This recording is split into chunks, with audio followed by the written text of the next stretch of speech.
dia ankafaliana trany a no miarabanareo amin'izao zoma fa 20 volana May izao. Izao maraindraina izao a dia faly mifampitafatafa sy mifampidindinika amintsika namana rehetra izay manaraka an'izao fandarana miara-manonja izao. Kopakopa tanana ho antsika rehetra izay manaraka izany fandarana zany a. Kopakopa tanana ho anareo rehetra na any anaty fiara, na anaty taxi be, na eny an-tsena, na aiza any toeram-piasana, any an-trano mpanaovana raharaha sy ny sisa dia arabaina daholo isika rehetra ary tsy misahatra midera sy mankalaza ary misaotra an'Andriamanitra isika nomena an'izany fotoana maraina izany ahafahantsika miantso ny anarany aloha fa eo ihany koa ahafahantsika miresaka sy mampita ny tokony hampitaina amintsika ary mbola nomeny fahasalamana ihany koa. Manoloana an'izany valana retina izay iraritsika ny tsisiny izany intsony dia mbola misy hatrany ireo lavon'izany aretina izany. Mbola misy, tena mbola misy ary mbola mampatahotra mihitsy satria misy mieritreritra hoe efa afakafaka izy ity, efa midina ny tahan'ny olona voan'ny aretina kanefa mbola misy namana, tapaka, havana lavon'izany aretina zany. Mitondra ny teny fampiononana ho an'ireny fianakaviana ireny isika eto fandarana miara-manonja ary mankahery an'ireny fianakaviana ireny ihany koa izay nodom-pahoriana. Misy ihany koa ireo namana, tapaka, olo-pantatra izay eo pitsaboana tena satria ao anatin'izany aretina izany dia mirary fahasitranana aingana ho anareo tsirairay avy izay fa mamparezina ihany koa ianareo izay mitsabo an'ireny olona marary ireny fa dia atrehana aloha ary tsy maintsy atrehintsika izany valana aretina zany satria tsy fantatra hoe rovino no afaka tanteraka, rovina isika no aresin'izany aretina zany. Hatreto aloha dia mbola tsy voafehitra amin'ny farany zany aretina zany. Isaoran'Andriamanitra izay efa sitrana rehetra dia irariana ny tohizan'izany. Maromaro ny zavatra ho resantsika androany. Tafiditra izany ny Air Madagascar, ny Gold Gate sy ny sisa. Rehefa avy eo iresaka amin'izany tsika fa melohany tondrany tsirairay ny anjara birikiny dia aleo aloha isika ianao ny namana Gimaxime Maralaisa eno izay efa miantso ataroby ao dia izy no asaintsika misantatra an'ity fandarana ity androany. Da hoara. Dia faly miarabasika rehetra indray manaraka ny fandarana amin'ity androany ity. Ny mampolisan-jato ny tany azo volena eto Madagasikara dia saika limaka avokoa. Ny telopolo isan-jato ny tany azo volena amin'izao tsika resak'izao mandritra ny taona maro dia eo amin'ny 100 hektara eo no vita amin'izao tsika mifampiresaka izao. Ny 50 isan-jato izay dia lemaka ary io no miantoka ny fanjariany vary izay fantatsika fa loharan-tsakafo ny malagasy. Ny tany azo volena eto Madagasikara dia misy hatramin'ny 909 hektara na 8,800,000 hektara. Ny vita nandritra izay taon-jato maro izay dia io ilay telopolo isan-jato resahako io izay tsy mirefy afa-tsy 2,600,000 40 hektara na io. 50 isan-jato eo ihany zany no voavola vary amin'izao tsika iteny izao amin'ity taon-jato fa 1,20 resahako. Madagasikara raha jerena eo amin'izay sehatra ny mampiavaka azy izay dia firenena tena manana amin'ny maha-izy azy tokoa ary na io valonjato arivo valo hetsy sy valo tapitrisa ary monja aza vovoly araka ny tokony ho izy dia arenina tsy tonono ho an'ny Madagasikara sy ny malagasy izany. Ajerentsika ny mahakasika ny sezon'ny fambolena eto Madagasikara amin'ny sehatry ny manavanana antsika dia ny vary izany, na ny sehatra famokarana hafa na ny sehatry ny famokarana ahondrana dia manana ny maha izy azy ny firenena satria ny klima ananantsika na any amin'ny faritra na eto ivotoerana dia saika mampiavaka any Madagasikara. Maro ny azo volena eto amin'ny firenentsika ary maro koa ny vokatra azo atao. Inona no tena dana amin'izany dia hoe tena mbola grand chantier fa i Madagasikara no resahana misehatra ny fambolena. Rehefa miresaka milina isika eto Madagasikara dia tsy misy afa-tsy ny 70 isan-jato ny gisement aurifera ihany hatreto no voatrandraka. Rehefa miresaka fera isika dia saika otra 5 isan-jato monja no exploiter eto Madagasikara. Sakafo ranomasina dia fantatsika hoe 1,200,000 kilomètres carré ny faritra ranomasin'i Madagasikara izay avoheny amin'ny tanety ananantsika. Fantatritsika loatra mampalaza Madagasikara dia ny farantsika gisement na pétrole izay raha miresaka amin'ny mirorotsika dia plus de 3 milliards de barils vokatra azo trandrahana. Mamokatra hatramin'ny 100,000 barils isan'andro izay no vinavina. Resaka benylanga isika dia misy hatramin'ny 7,6 milliards de barils azo trandrahana. Tatika fa raha i Madagasikara dia tena mbola grand chantier. Raha dinihana sy eritrereto. Mampalaza Madagasikara ny fananantsika laboratorita. Mampalaza Madagasikara ny charbon-tsakoa. Mampalaza Madagasikara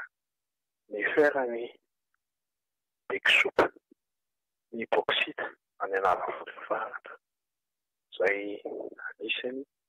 arena tsy hita refesina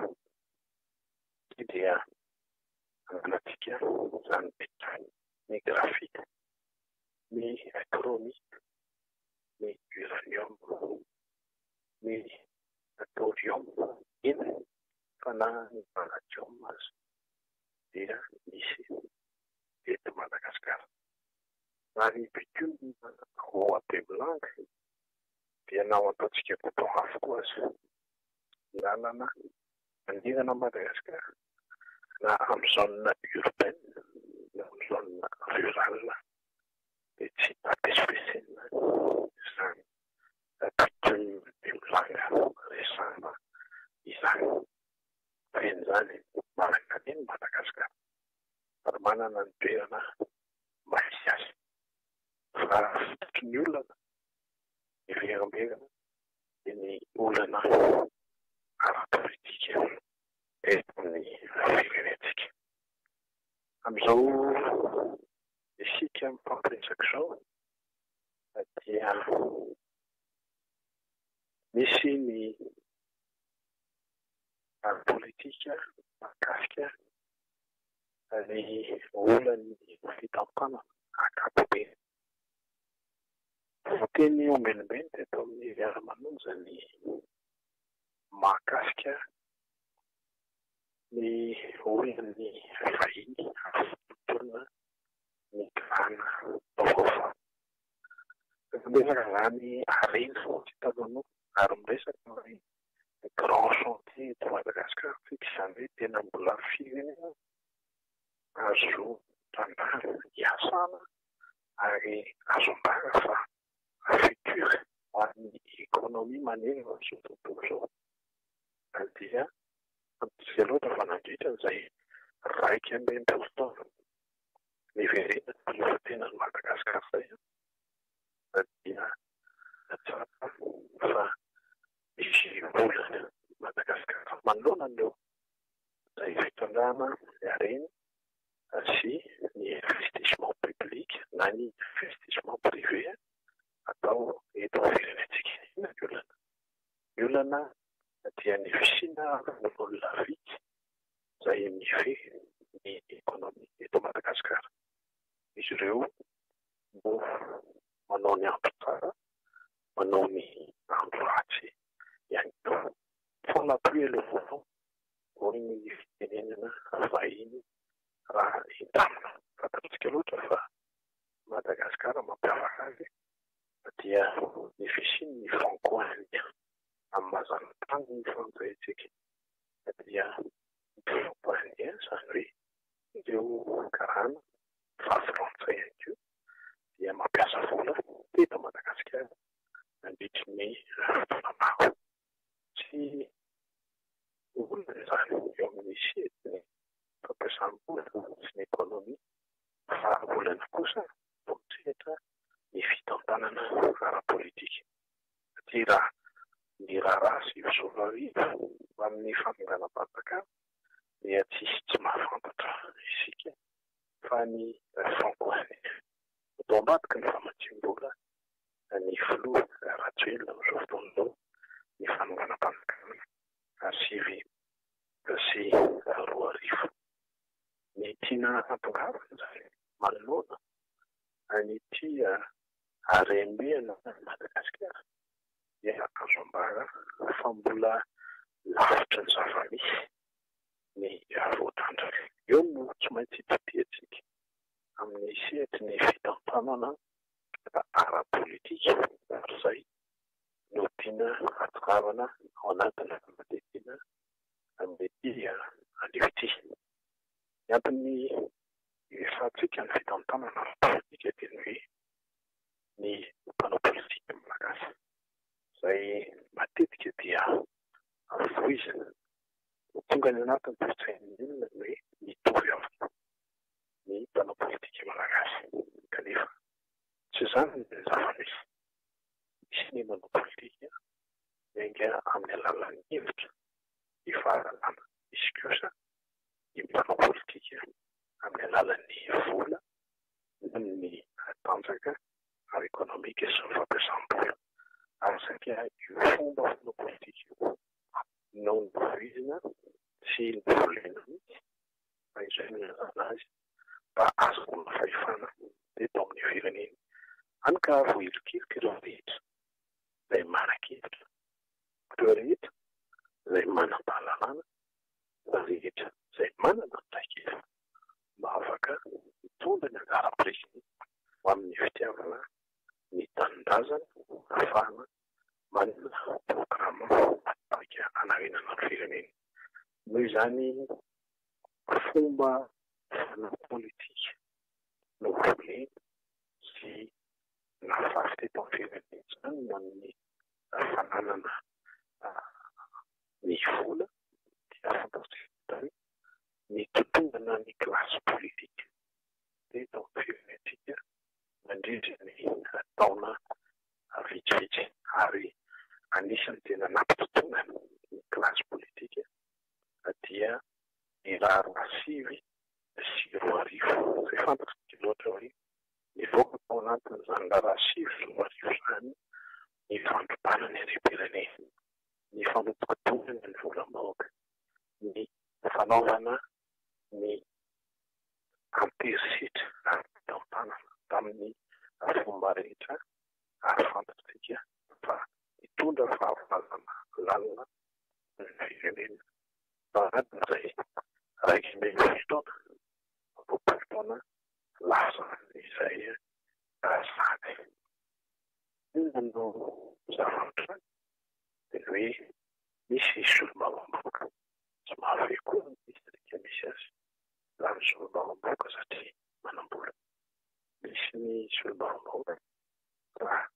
tena akaiky lanjalanja lalina dia tapa fa tena maiva manoloana ny andraikitra tandrify azy satria tsy fantany ny lalampambany vitany ny asa sy ny adidy ary ny andraikitra tandrify azy veziny ny lalam-pandrenany dia makaka fa lasa kolotsaina misy ao anatiny zao fomba fanaovana politika amin'ny taonjato fa raiky mibopo eto Madagasikara zao dia fantatro azy fa lalàna manitsaka ny lalam-pandrenana dia hoentina ihany no tolo-dalàna. Resako ohatra amin'izany volaza lalam-pandrenana mazava fa ny risy tamin'ny fifidianana dia raha tsy misy ny fandaminana eo amin'ny fandrenana dia izay faharoa tamin'ny fifidianana no lehibe ny mpanohy. Dia nefa fantatsika fa ny lany ny solombavambaoka Brunel dia lany ihany raha nandamy ny tsena ary ny tena matsika dia hoe misy koa ny fanaofanana ilay lalàna 2013-011 izay mahakasika ny fatan'ny famonjenana eto Madagasikara fa avy hatrany dia misy tolo-dalàna vaovao hitaingina an'izany. Dia andrasantsika indray izany ny fihetsiky ny HCC manoloana an'ity fandaniana ny lalàna mahakasika ny fameran'ity izay fantatra fa mifanipaka amin'ny lalam-pandrenana betsaka akotsika amin'ny fampitanako izao dia mihazakazaka ny tolo-dalàna mahakasika ny zo azahoana ny malagasy eto amin'ny firenena fitsikarakitsika. Tonga izany amin'izao vanim-potoana izao satria dia mandeha ny asan'ny vola izay voalaza ereko. Inona no anaovana antsoaro amin'ny vahoaka malagasy manoloana an'izany dia raha manoloana ny grand chantier izay mbola azo tanterahina eto Madagasikara ty dia fantatsika loatra ny amin'ny hoe tsy mendrika an'izao zava-misy izao ny vahoaka malagasy. Ahoana no tsy mendrika satria dia tsy misy tsy mendrika tontolo izao fa rano tanety, rano toetany, raha ny zava-misy ambanimasina, raha ny zava-misy ambanin'ny tany dia mahavelona ary mampanankarena ny malagasy fa ny fomba fanaovana politika eto amin'ny firenena no mampilentika antsika toy izao. Ireo rehetra izay miezaka ny nitondra fanovana dia saika ny tatrany ity antso-izay ny resa-bola ity satria manohitohina ny tombotsoa ny olombitsy manoloana ny ekônomia eto Madagasikara. Manohitohina ny tombotsoa ny olombitsy satria fantatsika loatra hoe izy ireo ihany no eritreretiny fa afaka mampiasa vola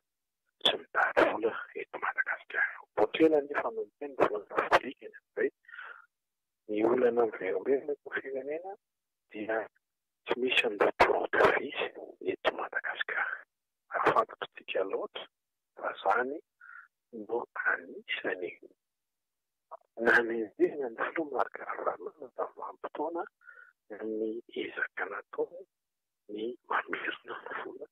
eto Madagasikara ary mampiasa izany eto Madagasikara. Ny Franco indien rehetra nefa dia malaza ny hoe mitady vola eto Madagasikara fa mamoaka vola any ivelany ary mampiasa vola any amin'ny firenena fantatsika fa misy groupe anankiray lehibe eto Madagasikara izay manao investissement any amin'ny firenena afrikanina hafa kanefa dia teto Madagasikara no nahomby nampahomby azy amin'izany vola anatapitapitrisany maro en dollar no investissement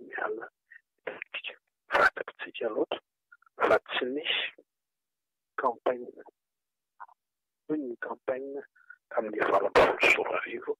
satria dia 185 millions de dollars no vola lanina ilay Venezuela sy garantie aminy tamin'ny fifidianana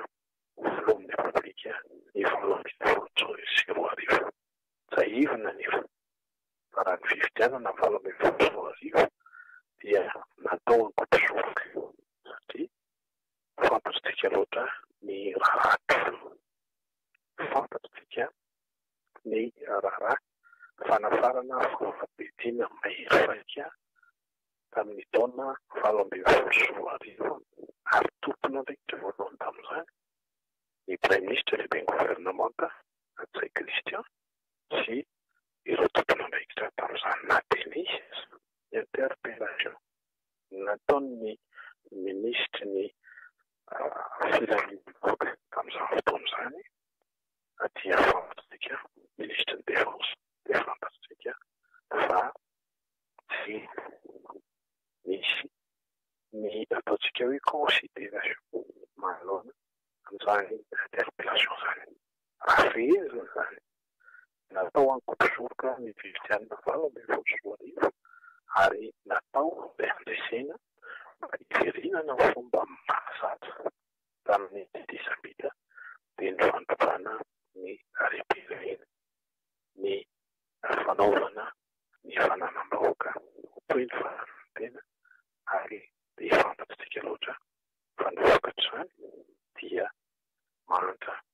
ny malagasy isan-tokantrano. Raha ny fifidianana tamin'ny valo amby folo sy roa arivo dia nahazo lesona ny voa Eratsonavy Mampianina satria dia tsy nisy afa-tsy valo isan-jato ny vokatra. Fantatsika loatra fa ny régime Eratsonavy Mampianina dia anisany tao ambadiky ny fanerana ny voloran-tselona sy ny IRT na dia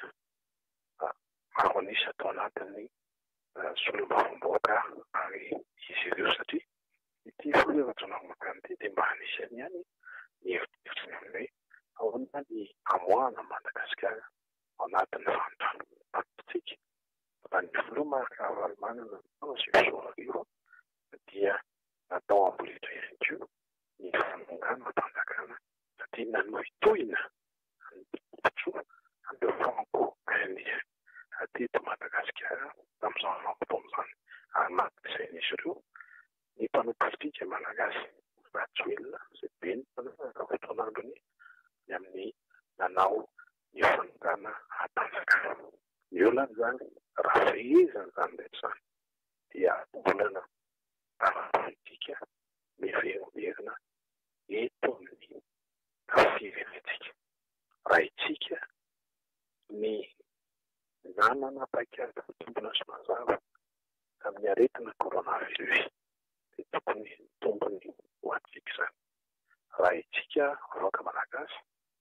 no nahay na makafaka lalina na minika lalina ny makasika ny critère ho an'ny olona profil ho an'ny olona tokony voalohany repoblika dia tsy miverimberina izany fototry ny olana eto Madagasikara. Ajerena ny grand chantier izay resahako dia repetoana mbola misy atao Madagasikara ary maro ny tokony ho atao. Amin'izao tsika mampiresaka izao dia tsika loatra fa ny tanana zatra misotra sarotra ny mamokona azy ary ny fomba fanao mahazatra sarotra ny ala amin'izany. Afafy atany an-tranony amin'ny rehefa miresaka an'izany dia mitondra fanakorontanana ny fanerina. Rehefa mitondra ny fanazavan-tsaina sy ny fanakitiana ny lalina atao izany dia mihevitra fa miketrika amin'ny fanonganam-panjakana ny fanerina. Ny antony iresantsika rehetra amin'izany zavatra izany dia ny hanongotsongona ny maty dia nitahotra ny andevim-belona ary ny firenena iaraha manana asany no hitsotonay hatrany amin'ny hoe hevitra fa tsy vola no hita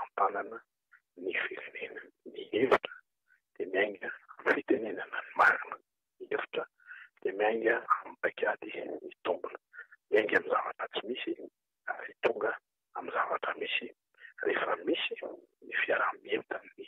rehetra. Tembem-polo taona ny firenena malagasy niverena ny fahaleovan-tena eo indrindratsika no miara-mandinika izany hoe atao ahoana ny taona manaraka satria ny fototry ny olana dia fototra ara-politika, ny fototry ny olana dia fototry ny tsy fahaiza-mitantana, ny fototry ny olana dia fototry ny fitiavam-pina diso tafahoatra, ny fitiavam-bola diso tafahoatra, sisy fiverana ny enina amby roapolo tapitrisa. Enina amby roapolo tapitrisa nefa dia tahizina hatrany fa izy no hipoirana ny fahefana. Ka ny hipoirana ny fahefana fa tsy manana fahefana afaka anaisitra ny fahefana nampindamina eny amin'ny olona anankiray rehefa azo tsapain-tanana fa tsy mahomby izy, rehefa azo tsapain-tanana fa tsy mahavita izy.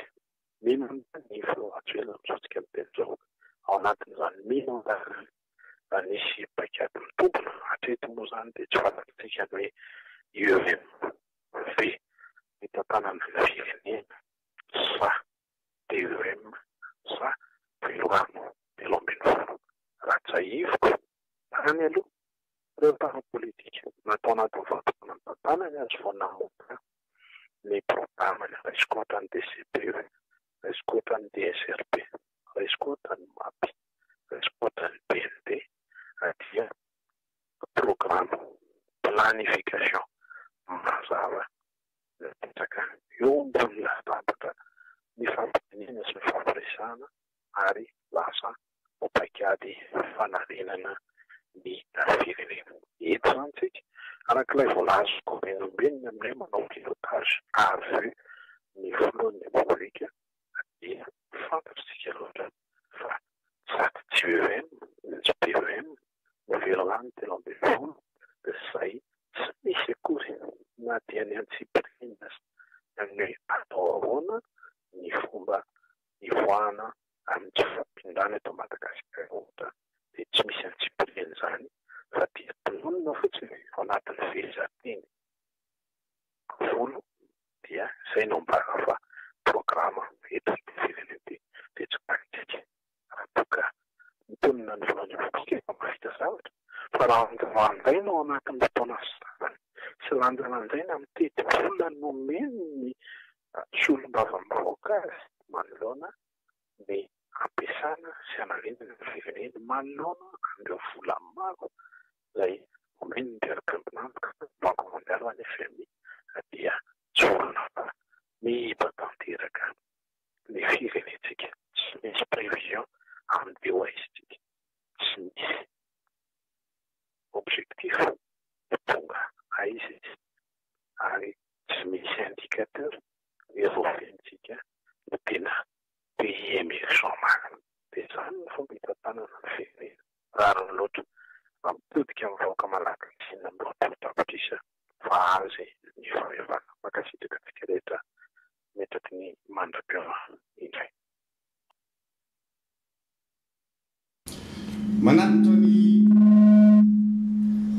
Manatitra ny araba efa nentin'ireo namana teto amin'ny plateau amin'izao maraina izao ho antsika rehetra izay manaraka ny miara-manonja makasitraka antsika manaraka tsy tapaka n'izany fandarina izany. Isaorana ny namana Guy-Maxime Maraleseheno mitondra n'izay fanazava-kevitra vao nenoantsika teo izay ary eto dia mbola manamafy hatrany ny firaritsoa antsika rehetra ho an'ireo izay marisarisa ara-pahasalamana amin'ity Covid ity satria raha jereko nitatotra omaly dia mbola any amin'ny enina amin'ny 50 isan-jato ny olona manaraka fitsaboana no forme grave be zany statistique zany ho resantsika zay rehefa avy eo fa dia mirary fahasalamana sy fahasitranana tanteraka ho an'ireny avatsika marary ireny ary mitondra ihany koa ny teny fampinonana ho an'ny fianakaviana izay namoyavana tamin'ity valana retina ity. Engane ilay Andriamanitra manakare-pahasoavana anasitrana ny ratrapo vokatra izany fisarahana amin'ny havatiana izany. Fa efa teto ny honorable Andry Razafimanantsoa tamin'ny fanokafana ny fandarantsika dia napiditra ny namana Raleseheno Guy-Maxime fa zao zay da miara miverina eto a ny antony dia vaovao be indray no tonga eto amintsika eto amin'ny plateau hatry ny alina moa zany izy ty efa nivorina nanakana rana le vaovao a fa nanjavonjavona tsity zay le izy fa io Andriamanitra io misy ary tena isorana mihitsy ny fiaraha-miasany zany atao hoe Andriamanitra zany amin'ity fandaharantsika ity satria raha nanomboka n'ity fandaharany ity tsika dia napisy ny loha-hevitra nentina teto amin'ny miara-manonja voalohany dia ny resaka volamena 3.70 kilao. Izay ny tena satarantsika n'ity fandaharany ity ary tamin'izay zay no niteny taminareo hoe ianareo ihany no manome ny bala iresahana ianareo ato anatin'izany fandaharana miara-manonja zany. Miveriny zany zavatra zany ankehitriny ary na dia ny zana nafenina zany dia zay ny ataontsika hoe zao Andriamanitra zao nge misy na ny vitsika mandeha aza ozy ny oabolana zay misy mahita fa tsisy afenina zay tsy ho hita ninninna zany ezaka ataony zay manao an'izay fa nilatsaka taty amintsika ihany le vaovao tamin'ny alina dia nanaraka an'le izy mifampiantso zay sy maître alina hoe misy vaovao ohatran'izao maître le vaovao zany dia tsorona amintsika fa vaovao zay tena hoe mifandraiky amin'ilay ina moa ty volamena 3.70 kilao izay nietsika tampoka le izy ary ohatra somary tsy dia nisy nalala ny fihetsehan'le raharaha fa izy efa mivoaka lay dity vao ohatra samy gaga daholo sy talandony fa ahoana misy an'izany fa ny tale général ny ACM Rabe Manatsoa tovy Ramaolomaso dia nidoboka tany am-ponja zany alina fa izay vaovao anankiray zay fa ny vaovao anankiray faharoa zao marain'izao ndray ady mpamataranandro zany nipetrahany tao efa navoaka ny fonja ndray ny tale général ny ACM eto ianao maître iverina amin'iny ady hevitra iny tsika fa gagana aloha zany resaka volamena 3.70 kilao zay na be resaka teto amin'ny firenena nandraisana n'ilay tompona andraikitra ary ny ataontsika hoe nivesatra hiampanganana azy amin'izany dia tsy anankiray fa misy 10 misy teo sa efatra mbola omenao rehefa avy eo tena gagitsika hoe ady mpamataranandro ny janoana any am-ponja dia mivoaka izy zao marain'izao misy raha donko any misy raha tena misy raha misy fa le fomba fitantanana moa zany no resahantsika eto fitantanana ty fitondrana firenena ty ny teny foantsika hatramin'izay fa hoe tsy mahay mitondra firenena ary manao fanarota-pahefana mampiasa ny fahefana zay opera-tanany amin'izay fomba ampiasainy anazy zany resaka fisarahany fahefana zany moa zany dia hitatsika fa hoe tsy hainy ny fitondram-panjakana no mampizara sy manavaka zany hoe fahefanam-panatanteraka fahefanam-panao lalàna fahefana fitsarana io izy io fahefana-pitsara io izy io hitatsika ndraisa fa le fahefanam-panatanteraka any faratapony fahefanam-panatanteraka no miditra antsehatra ao anatin'ny fahefana-pitsara zay zany le zavatra hitatsika ho an'le sarisary ny olona tsy mahalala zany dia hoe ny filoham-pirenena na dia président en CSM Conseil supérieur de la magistrature tsy manana fahefana hitsabaka any amin'ny raharaha-pitsarana mazava be zay ary indrindrandrindra fa zany paky zany pôle anticorruption zany anisany tena hoe fitsarana anankiray voatokana manana ny fahefana anazy manokana mihitsy tsy azon'izan'izy tsabana vo maika moa zany fa hoe ny any faratapony ty fitondrana ty no andeha hikitika sy andeha mebaiko ary tena hitsabaka tanteraka mihitsy ny ao anatin'ny fitsarana iverenantsika zavatra nitranga tamin'ny volana janvier votsika nanao an'ity fandarana miara-manonja ty dia manao io zany ohatran'le tena hoe raha ohatra zany hoan'ny mpivavaka sira dia hoe mana manalasaka vanendanitra hoan'le fandaharana hoan'le fandaharana io zany tonga dia hoe gold gate zany no afera ngeza be no etitsika voalohany ty amin'ity fandarana miara-manonja ty scandale iny zavatra io satria voatratra le tany Afrika Atsimo hoe nitondra volamena 3.70 kilao sasany ny olona zay nitondra anazy tany ny rana moa zany reny le passeur efa professionnel dia tonga dia niteny tsy nanontaniana isaiky dia tonga dia niteny izy tamin'ireny fotoana reny hoe tsy nahazo autorisation fa tena vol clandestin iny lasa nandeha tany ivelan'ireny zany hoe sidina tsokosoko tsy nahazo alalana dia nitenenina dao zao rehetra zao nanadisona zavatra voalazantsika teto amin'ity fandarana miara-manonja fa itsika kosa zany nanana an'izay fahazarana sy le hoe zay ny tena mampiavaka atsika eto hoe ity arany proof tia ny taratasy tia ny plan de vol ity ny olona nitaingana tamin'io avion io ireto ny olona nanao soni an'ity plan de vol ty fa ny zavatra misy moa zany na anisany reny pirofo reny a dia tsy neken'ny saiky moa na saina niaro an'iny zavatra tsy izy reny fa minista efatra tao anatin'ny gouvernement mihitsy no nitsangana ary hoe averintsika ny volamena fa fananam-pirenena io ka le fikoropahana tao anatin'izay ny tena tsara fantatry ny olona hoe matoa nisy fikoropahana faobe tao amin'ny fitondram-panjakana tao anatin'ny gouvernement nisy ny déclenché anazy nisy zavatra anankiray napoaka anazy zany raha tsy tratra zany ny tany Afrika Atsimo iny a dia tsy tratra iny zavatra iny fa rehefa tratra iny a dia nikoropaka daholo satria ina ny antony rehefa tratra le passeur le mpitondra ny entana tsokosoko dia amoaka ny anaran'izay olona tena tompony entana dia amoaka ny anaran'ny olona niraitsykombakomba rehetra ao anatiny iny dia tonga hatrany amin'ny faratapony ary tsika eto mbola mitefoana hoe isika dia miaya ary za moa zany tenako manokana ity re assumer les responsabilités hoe za dia resy lahatra fa ao andapa ao io raharaha io no miodina dia izay zavatra zay nefa mehita foana ary mevomarina foana izaky mandeha dia io izy io tamin'ny volana janvier reny dia nandeha tany ampaka io raharaha io rehefa mipoaka ny tany Afrika Atsimo nisy fitsarana manokana tany Afrika Atsimo teto Madagasikara koa nisy fitsarana nandeha tao ampaka tao amin'ny pôle anticorruption dia nisy olona fitomena-da zay nadoboka tany amponja anisan'izany ny secrétaire général ny ACM anisan'izany a ireo mpiasan'ny société STA zay le fiaramanidina zany nitondra n'le volamena ary io société STA io a nafantarantsika an'io dia hoe namanakaiky ny ao andapa ary mbola hitafiditra amin'izay mantsy le resaka rehefa aveo le tamin'ny fotoana iny tsika nitondra le pirofo teto nanapirofo aloha tsika hoe tsy sidina tsokosoko io fa tena nahazo alanana tsara ary ny nandalo ny ambaratonga rehetra tokony nandehana ny taratasy sy ny zavatra nataon'ireo tompona andraikitra ny fiaramanidina na ny pilote na ny société moa resantsika satria izay no anjara ndraikiny izay fa le zavatra nampime tao anatin'ireny dia hoe maty ny caméra maty ny balance maty ny balance maty daholo zao rehetrarehetra zao izay nafahana manapirofo an'le zavatra mifanohitra amin'le zavatra volazandraitsy vidéo mihitsy zany hoe voafafa tsy natany anaty machine zany ny zavatra nandeha daholo zany tafiditry ny pirate ozy izy zareo pirate ny contenay dia maty ny caméra dia tsy nahazo sary zay dia samy nanao ny rapport daholo na ny DG ny STA DG ny compagnie le mpiaramanidina zany na ny DG ny douane na ny teo anivon'ny ACM samy teny daholo zany hoe tsy misy pirofo a mba hahafahana manatsarona an'le izy voanaiky anefa izay fanaritsaroamana ny marina zay a no voanaiky naprisika atsika hitadin'le marina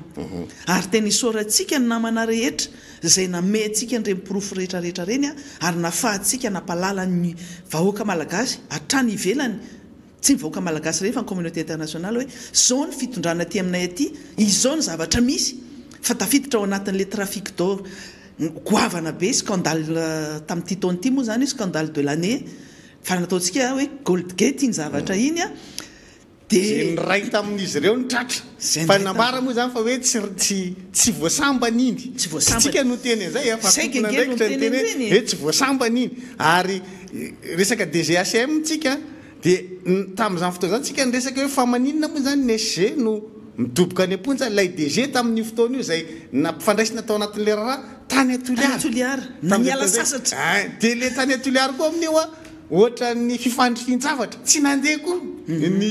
caméra koa tany atoliara tamin'izany fotoana zany hoe be da be zany ny zavatra filoha tao anatin'le raharaha gold gate tamin'ireny fotoan'ireny a izay tsy natahtsika hoe inona zany ny tena hoe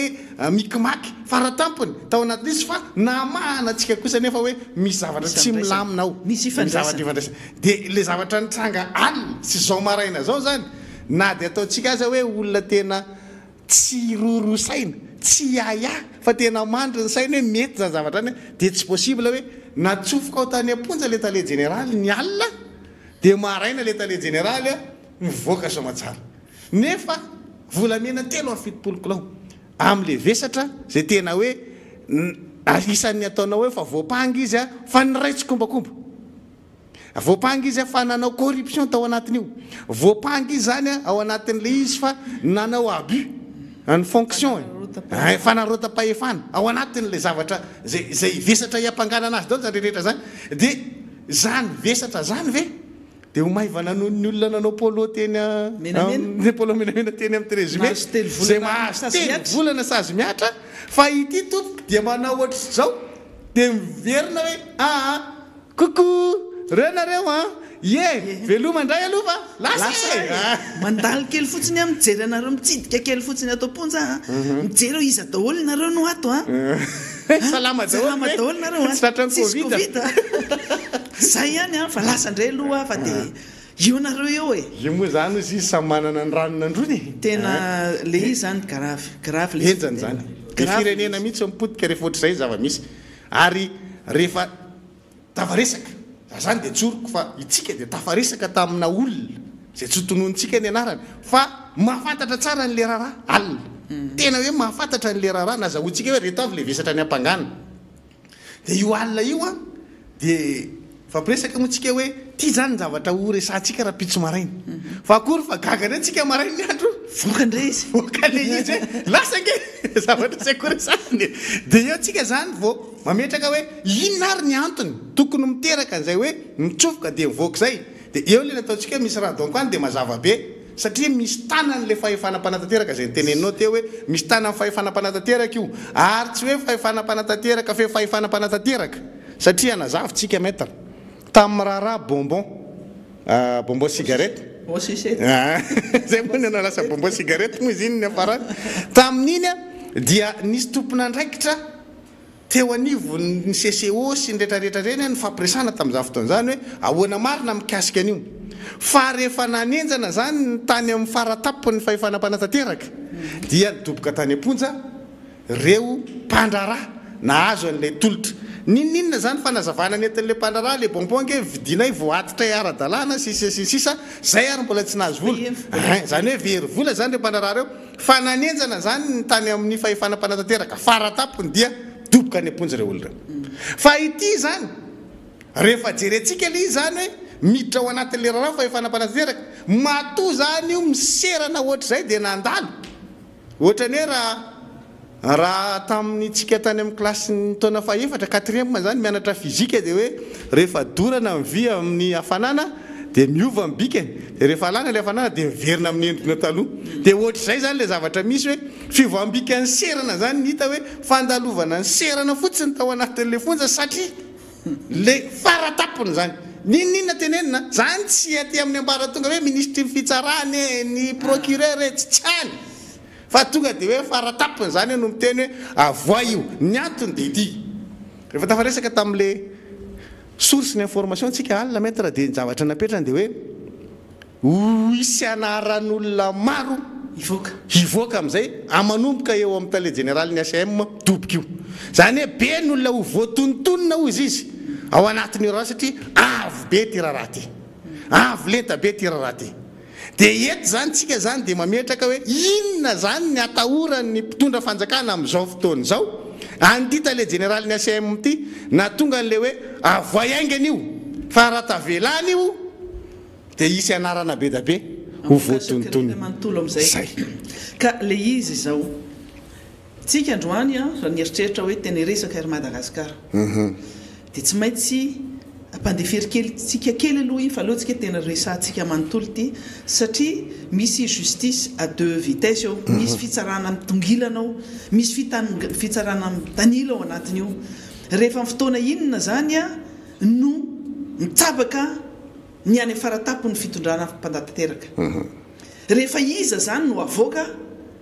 dia iza no ampidirina any amponja satria raha nanomboka ty raha ty tamin'ny volana janvier iny dia nidoboka daholo reo olona rehetra zay tafiditra sy voatonontona zay tonga teny mipaky rehetra moa tsika moa zay mahafantatra zany mipaky zany fa zay tonga rehetra any aloha dia ataontsika hoe 9 isan-jaton'ny olona na 5 amby 9 isan-jato na 9 amby 9 isan-jaton'ny olona tonga eny mipaky raha vao hoe voatorina dia kely dia kely zany ny chance hoe libre hoe avoakanao mahazo liberté provisoire fafana votomaika fa raha vao tonga eny anao zany dia efa matahotra fa diranovana na ny avokara mahafantatra zany hoe enjana be ty fa tsy maintsy midoboka ty dia ireo olona rehetrarehetra zay nidoboka zay nentina tany amin'ny paky tamin'ny volana janvier mioraraha gold gate io dia tonga dia nigadra daholo izy rehetra. Anisany nefa nentina teny Mpaka ny SGNSM sy ny DGNSM. Ny DGNSM anisan'le nanenona teny amin'ny gendarmerie fa tsy niaraka tamin'ireo olona samborona le fitomena-dara eo fa taorianan'io ny DGNSM nonatsoana indray teny amin'ny gendarmerie fa no nentina teny Mpaka izy dia efa nazo fafana vonjimaika tamin'izay. Tamin'ny voalohany no natao hoe vavolombelona entre guillemets moa zany le satria misy hoe misy témoin assisté fa rehefa aveo le olona zany nisy vesatra nanenjehana anazy ary ireo vesatra reo ihany mbola miverina amin'izao fa izy zany le DGNSM zay tena hoe nyresahany rehetra mihitsy hoe fa maninona ary ty DGNSM ty no tany toerana tany Tuléar le 31 décembre ny olona rehetra manao fety mpianakaviana fety farantaona sy voalohantaona moa amin'izany fa tena hoe ny fanojo tamin'ny fahatongavan'io fiaramanidina io tany Tuléar io andro nisy ny DGNSM fa le SG taty Antananarivo no nidoboka fa ny DG tsy nidoboka fa nazo fafahana vonjimaika ary ohatrany tsy nieritreritra mihitsy tsy voakitika tany zany le izy efa nisy fiarovana anazy tany ary efa nitabatapaka efa menimena nge ny fianakavian'ireo olona zay ngiadra rehetrarehetra reo hoe voatonontonona foana ny anaran'io tare général ny ACM io fa izy anisan'le la miteny frantsay zany hoe intouchable tsy azo kitihana mazava be zany le izy zao tao anatin'izay 10 volana zay any Amponja ireo olona reo eto averiko eto foana ty resaka ty hoe ianareo rehetra mbola tsy tany Amponja na ny mpisolo vava ara maro ny tsy mbola nandeha zany fonja zany fa zay efa niditra tany amin'ireny fonja reny indrindra fa zany tsy hafa zany dia fasany zany ary tena fasany zany vato lampy rano korina atsika tsy roa matany zany andrindra fa andro ririnitsika zao les conditions inhumaines zany hoe tsy mendrika olombelona zany fa ny olona gadra lava olona criminel nge nogadraina amin'ireny olona tena nanao an'izany tena hoe famonon'olona le nanao zavatra tena faraky ny loza zany atao hoe crime zany eto amin'ity firenena ity no mendrika zany tsy hafa zany fa reto olona reto misy tena hoe nanao ny asany tao anatin'ny zany io tao anatin'io sidina nitondran'io volamena io dia nalefa any tsy hafa daholo ny lehilahy rehetra hatramintsika amin'ny teny zao reo olona reo mbola any tsy hafa azon'ny fidèle ve zany hoe mandritra ny 10 volana hiditra enim-bolana zany reo olona any tsy hafa nanao fangatahana liberté provisoire fafahana vonjimaika reo olona reo tamin'ity herinandro ity tamin'ny herinandro iny dia tamin'ity herinandro ity dia nilavina daholo kanefa le olona tena tenentsika fa cerveau sy malala ny marina rehetra ao anatin'io miriary ihany ary mbola mitoy ihany ny zavatra ataony dia io izy io dia nitsentsika tampotampoka teo zany tsy henotsaitsaika akory hoe mandeha any Mpaka tampoka indray tonga indray ny DGNSM sy ny DGNSTA le DGNSTA moa zany teritany général ny STA le sidina le vahiny nisy fotoana le hoe lasa nandeha tany ivelany le hoe nisy évacuation sanitaire tao anatin'ny rendrana mafana nanaovana ny fanadihadiana reny mihitsy nandeha iny afera iny dia hoe lasa nisy evasanina tampoka lasa ny ivelany dia tonga eto zany le vahiny zay tompon'io société io zay namana akaiky ny an'ny mpitondra fanjakana dia nentina tany Mpaka dia izy nahazo fafana vonjimaika fa le DGNSM natoboka fa izy natoboka io tsy nalefa tany tsy hafa fa nalefa tany Tanimora tsy ohatra ny retsy sasany retsy nalefa ny Tanimora nalefa tany tsy hafa dia niserana fotsiny izy nandalo dia niserana ary mino fa tsy natory akory zany izy ny malialina fa nentina daholo ny fitaovana rehetrarehetra zany dia nandeha daholo ny intervention pression sy ninona rehetrarehetra ary io tsy avy amin'ny olona ty ambany fa tena tsika tena miteny hoe mitambatra daholo ny fahefana rehetra opelatana ny faratapiny eto amin'ity firenena ity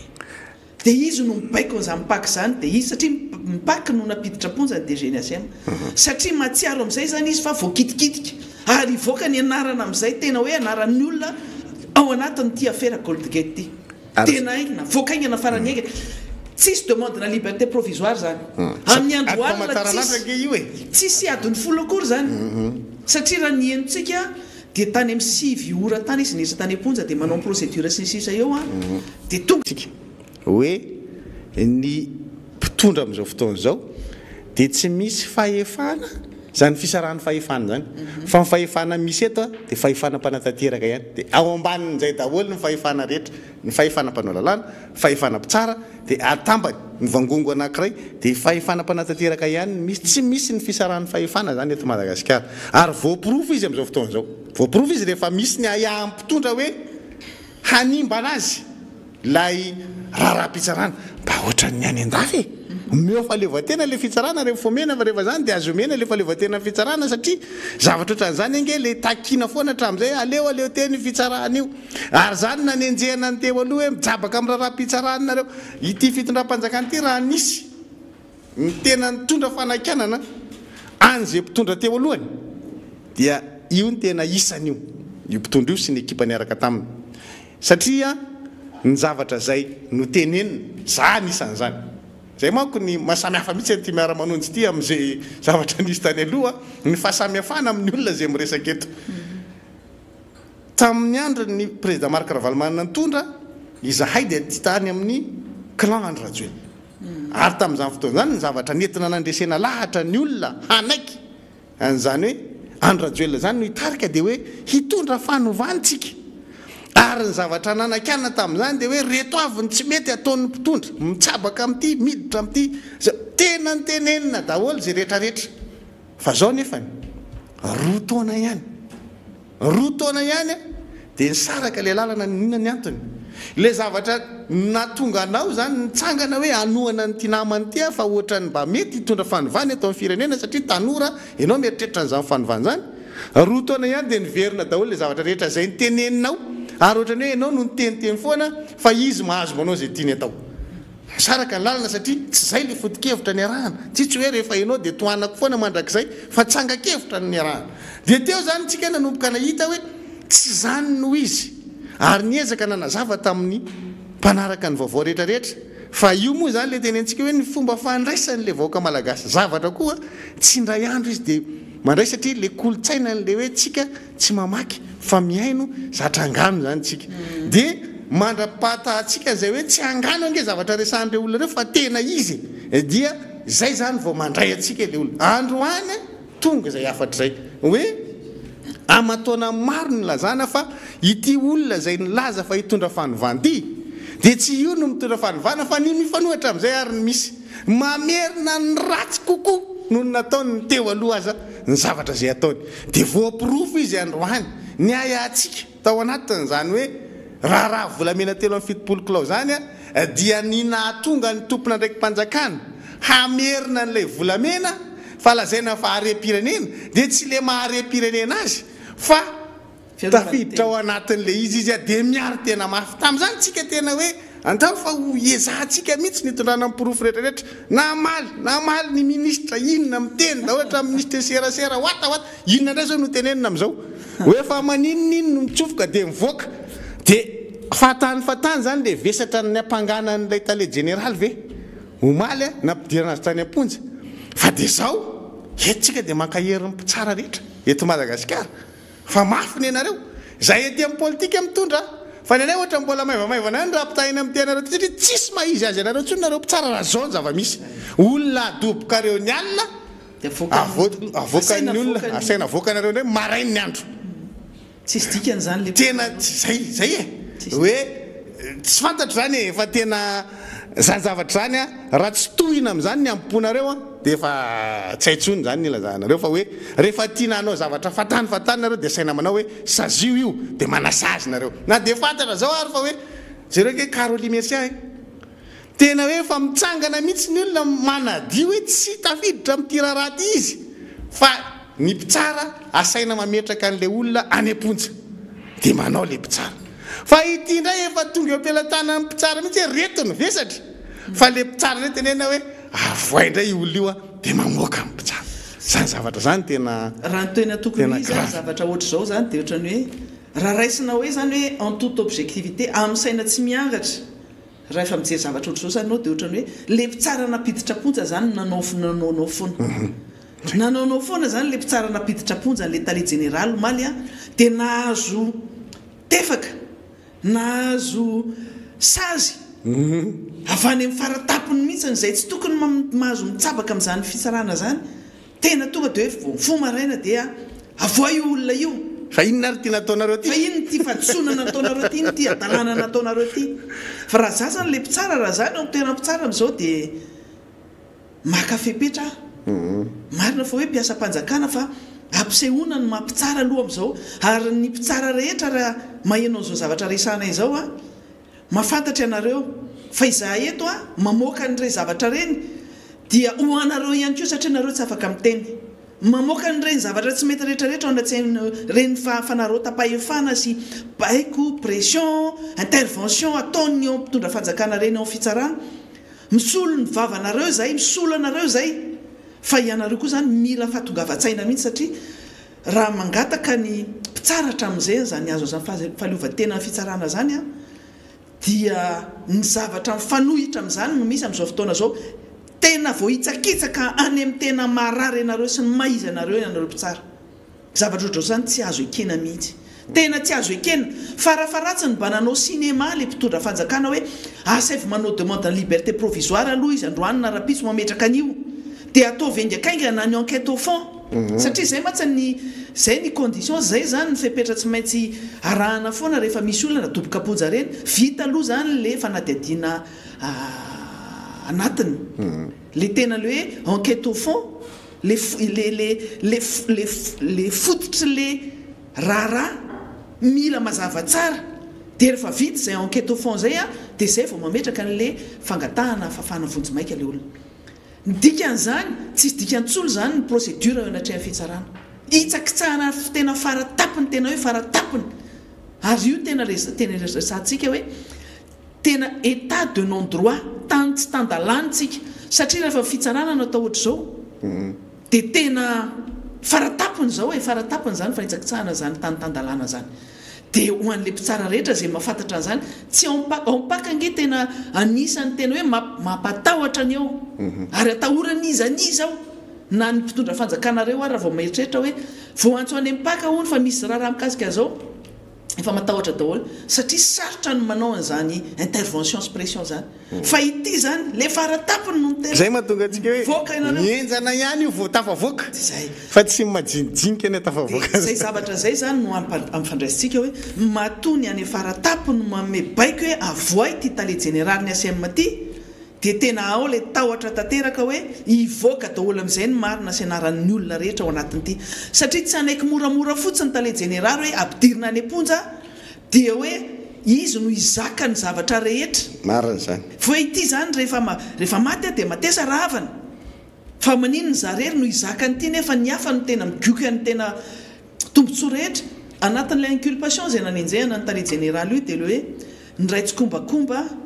tamin'ny resaka fanaovana kolikoly resaka firaisana tokombakomba amin'ny fandikana lalàna mikasika ny raharaha mikasika ny volamena sy mivadisoa reny resaka fanapara-pahefana amin'ny toerana misy anazy fa ny DG ny ACM tompoko zay moa tsara mpahafantarina antsika eto dia fantatritsika tsara fa tokony manana ny fahaleovan-tena nefa ny fanenjirena zany DG ny ACM zany a tamin'ny 2024 occasion fotoana iresantsika an'izany moa zany izy teny efa nisy raha ranotranga tamin'ny 2024 na be resaka be tao amin'ny ACM io sy ny olona rehetra zay mba nieritreritra hoe te hipetraka amin'ny toerana tale général zany ny antony dia nisy avis de recrutement zany hoe appel ino zany hoe fiantsoana olona zay te ho tale général dia voalaza tao anatin'izay tamin'ny raha tsy diso ny tena koa tany amin'ny volana février tany zany no nalefa le appel recrutement dia tamin'izay fotoana zay nyresahan'ireo olona rehetra zay nanometraka ny dossier mipetraka dossier zany mba ho tendrena tale général ny ACM dia hoe tsy anisany nametraka ny dossier io tale général io fa satria ny namana akaiky mpitondra fanjakana any an-dapa dia izy no voatendry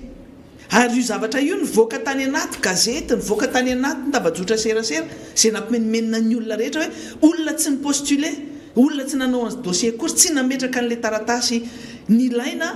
tamin'ny fotoana satria tsy maintsy tenena tamin'izay hoe 5 marsa 2024 fotoana farany ametrahana ny antota taratasy dia tsy anisan'le nametraka an'izay antota taratasy zay izy a nefa izy no voatendry dia efa nitabataba daholo amin'izay hoe tsy mety io andeha nitorery zay torery dia samy teny moa zareo hoe ka io tena namaneo andapy io fa dia io zany io e marina fa hoe nisy fotoana ny asa atao amin'ny ACM olona io dia taorianan'izay indray nisy indray ny afera favoritisme nisy resaka afera tonga teny mipaka indray ihany koa dia tafiditra atao ihany koa io tale général io zany hoe izy zany efa ataontsika raha miteny français teo hoe efa abonné ao amin'ny paka efa zatra n'le ao amin'ny fitsarana ao amin'ny paka ao zany izy dia tonga indray ty afera gold gate dia tao indray koa izy ny tiana tenenina ao anatin'izay zany rehefa namana akaiky tsara tena hoe akaiky tena akaiky vilany zany e io le manamarina le teneniko honorable le hoe tao anatin'ity fitondram-panjakana teo nisy n'le karazana poma poma io moa zany dia misy an'le hoe poma tsina dia zay zavatra zay mihitsy sarotra ny anazava an'le poma tsina eto fa dia anjaranareo mitondra ny etomody amin'le hoe fa maninontsika no miresaka le hoe poma tsina tsika samy nianatra ho an'izay nianatra sekoly alady zany aloha e dia mahafantatra hoe nisy ny adama dia nisy ny eva dia ny eva no nitondra n'le poma tany amin'ny adama dia io poma io le tenentsika hoe misy ny poma varomasaka misy ny poma golden fa misy koa poma tsinany tonga teo dia zay mahavoany adama fa zay zavatra zay le tiatsika tenenina hoe ireo karazana eva manodidina ny rafim-pitantanana faratapony amin'izao fotoana zao dia mamahana poma samihafa zany ao anatin'le izy dia reo zavatra ireo zany no ahitantsika taratra n'ilay tsy fahaiza mitondra ary tsy mahadiso atsika tamin'ny famakafakana trany amin'ny volana janoary nanomboatsika nyty miara-manonjy ity hoe eto no avoaka amin'ny fahamarinana eto no potsipotsirina ny vaiakandriny ny mpitondra rehetrarehetra hoe tena misy zavatra tsy mety ange ataonareo tamin'ity firenena ity fa satria nareo manao raha matahora dia mangina le vahoaka tsy mandady arina fa zahay kosa dia nisalotra ny fahasahina hoe ninonino ny dona ninonina hiatra dia mitsangan'izay satria zay no ny fidianana anay aloha ny solombavam-bahoaka zay fa mbola nisy ireo namana zay tsy solombavam-bahoaka ny fony vy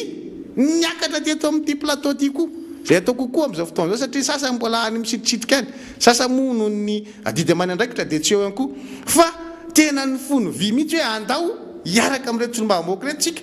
hametraka amin'ity firenena ity fomba fanaovana politika vaovao zay nyvoizina tatony hoe fanoerana malala fomba manaraka ny lenta sy fenitra tokony ho izy zany hoe opposition intelligente zany tsy niteniteny foantsika fa niezaka nitondra profo na namarina ny zavatra rehetra zay ndresahana teto dia vao marina izy ankehitriny iny mivoaka eo ihany ny zavatra rehetra zay niezahana takonana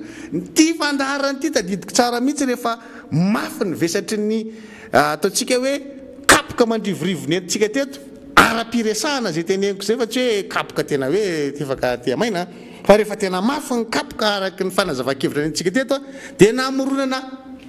fananana anankiray avy any ivelana nanangana an'izany hoe miara-manonja tambatra tena izy tena mova tsy kayamba tena izy misy ny kayamba dia kayamba tena izy kakakakakayamba dia kayamba tena izy fa tena hoe namoronana an'izany mihitsy hoe misy mpiantsihatra dia le mpiantsihatra tsisy vetikevitra fa dia miteny fotsiny hoe mandaingy ireo zao retsy manaratsy fotsiny ireo fa tsika moa zany eto mahita hoe rehefa jerena ny lazonady ohatrany tsy nanakambara ntsony rahalahy fitsika dia teto foana ary nitazona zay foana hoe zay dia mitondra profo mifanojo ankehitriny zany zavatra resahany zany voaprofo ny zavatra tenenina be da be ny zavatra zay tenentsika nezan'io fandaharana hoe miara-manonja tambatra tena izy io ny disoana no ninona no ny fisolelahana faratapana ary zay moa zavatra izantsika nazavaina teto hoe ny mpitondra dia miaina ao anatin'ny solelakisy ireo manodidina azy ary dia variana amin'ny fidedadedahana ary tsy mahita akory ny tena hoe zavatra zay marary an'le vahoaka sy ny lahara-pamehana fa manao zay daniny kibony satria manana le fahefana ka mampiasa ny herim-pamoretana ho fanaovana raha matahora fa misy fetrany zany efa nytenitsika hoe misy farany io ankehitriny manomboka manangasangy zany zavatra resantsika zany na inona fanazavana hoetiny tompona ndraiky tao anivo fahefana mpanatateraka dia misy antony atahoranareo farak'izay zokiny ny namoahanareo roy fariva ny tale général ny ACM zay nampidirina ponja alina otsika io tsy omaly takariva fa alina io no natsofokareo tany amponja dia androany maraina io navoaka anareo zany zavatra zany tsy fahita raha tsy nareo ihany ny mahay an'izany hoe tsy fataon'ny olona tany anatin'ny 80 taona dia ity fitondram-panjakana ity ny manao azy ary etontsika dia tena rehefa tena mandinika an'izany zavatra zany dia ozy itsika hoe tena tsy zakany saina maneritreritrareo ny zavatra saiko teneny le tale général ary tena io tena hoe tsy mba olona tena hoe olona fatany ny saika ho tonony ny olona io raha ohatra ka nalefa tany amponjany izy fa olo maventy mihitsy ny saika ho tonony tao ary zay olo maventy zay natahorana satria dia tena vita tapitra hatreo mihitsy midedakismareo sy nrehetrarehetra raha ohatra ka manony ny olona io fa io olona io zany tena manandanja amin'izao fotoana zao ary tena olona tena tokony arovana fatratra mihitsy ohatra ny reny le vazom-boninkazo sy no le lafo vidy be reny mihitsy hoe tandremana sao dia vaky ty olona ity fa ato amin'ity olona ity no mitazona ny zavatra tena hoe mampangoro vitsika nyity fanjakana ity zany amin'izao fotoana misy an'izay koa fa ary amin'ny fitsarana koa zany any amin'ny paka matoa zany io paka io nakafana-pakevitra hoe ampidirina ponja nefa nafantatra ingeza amin'ny paka zany efa nisy moa zany fotoana reny nisy an'le procureur ny paka anisan'le maty laviny ty aretina ty ihany koa fa ao anatin'io paka io rehefa mandeha ny fanadiadiana lalina na ny enquête au fond ny enquête préliminaire savaranando dia misy PV zay atao ao PV d'audition dia mino fa misy zavatra ao anatin'io PV ao anatin'ny enquête natao io matompaka nakafana-pakevitra hoe ampidirina pontsy ty olona ty dia io zany mampanahana ndray zany fidèle zany io ndray zany le avocat le manana déformation professionnelle hoe nahoana zany reny zavatra ny voalazan'ireny olona iny tany amin'io paka io ao ve io sa mety anidina koa va io sa sanatry ny vava misy olona anana eritreritra isitona ny dossier zany ma tsy zavatra fanaon'ny fitondram-panjakana rehefa hoe mafanafanana tiana atao tsoita ny dossier anankiray na misy olona tiana arovanao na misy zavatra tiana hidiranao dia hoe alefaso aty amin'ny fitsarana aty amin'ny ministère fitsarana aloha le dossier misy dossier tonga dia tsy hita tsony misy dossier amena instruction misy dossier hoe ty zao no tokony ataon'ny mpitsara sisa baiko atao amin'ireny mpitsara reny fa io zany malasa sainana hoe raha zay zany ny zavatra mitranga misy charge zany hoe misy vesatra nanenjehana anazy ary manaprofo sy manamafy ny antony ampidirana ponja le tale général ny ACM fa fantanitsika fotsiny tsika tsy mahafantatra zay tena mbola ao anatiny aloha mpisolo vava zao no mahafantatra an'izany satria reny mpisolo vava reny na reto mpisolo vava nyreto olona rehetra migadra any tsy afasy any tanymora reto ary afaka mijery zay dossier inona voalazan'le DG ny ACM fa raha zao zavatra mitranga zao teneniko iaho hoe misy fitsarana mitongilana eto manao mizana tsindrinila misy ny olona doboka any tsy afa tsy omena tsy namanao fangatahana fafana vonjomaika impiry ary na ohatra ninona ary ny zavatra natao rehetra tao anatin'izany fanadiadiana lalina zany na inona zavatra nytenenina tao dia efa nisy baiko koa tany hoe reto olona reto dia tsy azo avoaka mihitsy fa tazomina any amponja mandrapatonga zay fotoana itiny zareo hitazomana andreo olona reo maninona ny DG ny ACM raha ohatrany hoe zany hoe fofona misy sakafo manao sakafo tsika zany ty mandro sakafo tsika dia amin'le fotoana asiana tongolo gasy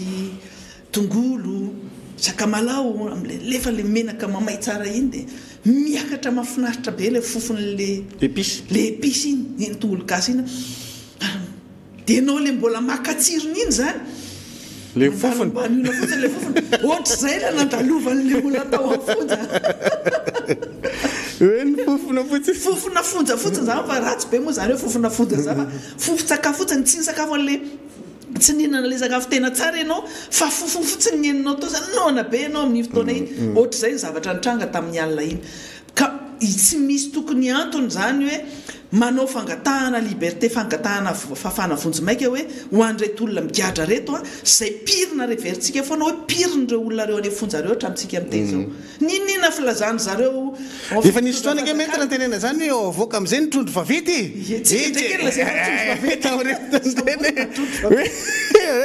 io ary ny trondro vavety fa anina narandray no mikirabaka hoe avo eto le trondro fa sao de sepotra ao de io izy io reto pirina reto zany tsy tokony misy antony mihitsy hitazomana an'ireo olona reo fa rehefa navoaka anareo le trondro vavety anankiray ngeza be ohatran'io dia avoay daholo mipirina rehetra satria ohatra ny arato io e arato manjono zany fanjonoana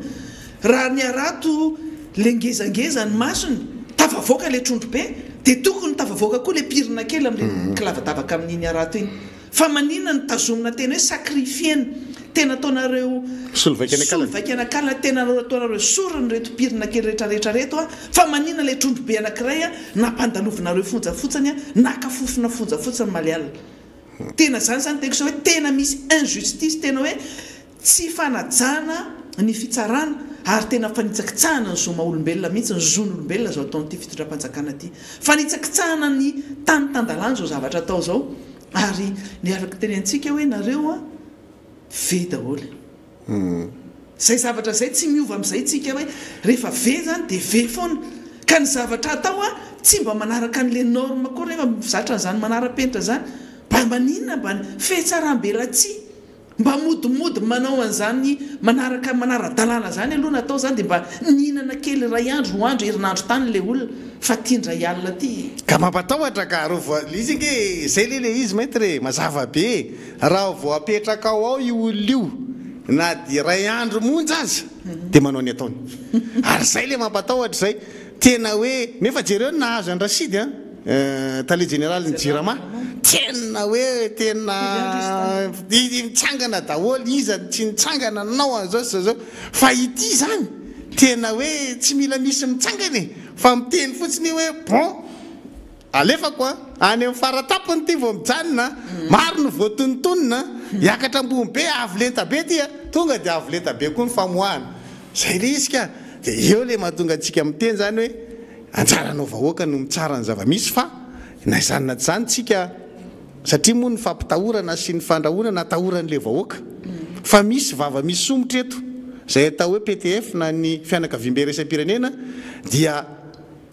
misy malagasy mpiray tanindrazana miasa eny anivon'ireny ary tia tanindrazana koa zay le nataontsika hoe raha samy mitsangana eo amin'ny sehatra misy azy eny tsy raharay amin'ny fitiavana ty tanindrazantsika ty mahitsy ny fitantanana eto dia eto zany dia mametraka tsika amin'ireny tompona ndraikitreny hoe manana didinareo mampafantatra an'ireo olona eo akaikinareo mpiara-mombonantoka amin'ity fireneny ity hoe zany ny fanjakana tsy tandalana eto Madagasikara zany ny zava-misy eto mba ahafahan'ireo olona reo manara-maso sy mijery koa hoe ay ve zao ny ataonareo ianareo zay mitantana n'ity fireneny ity dia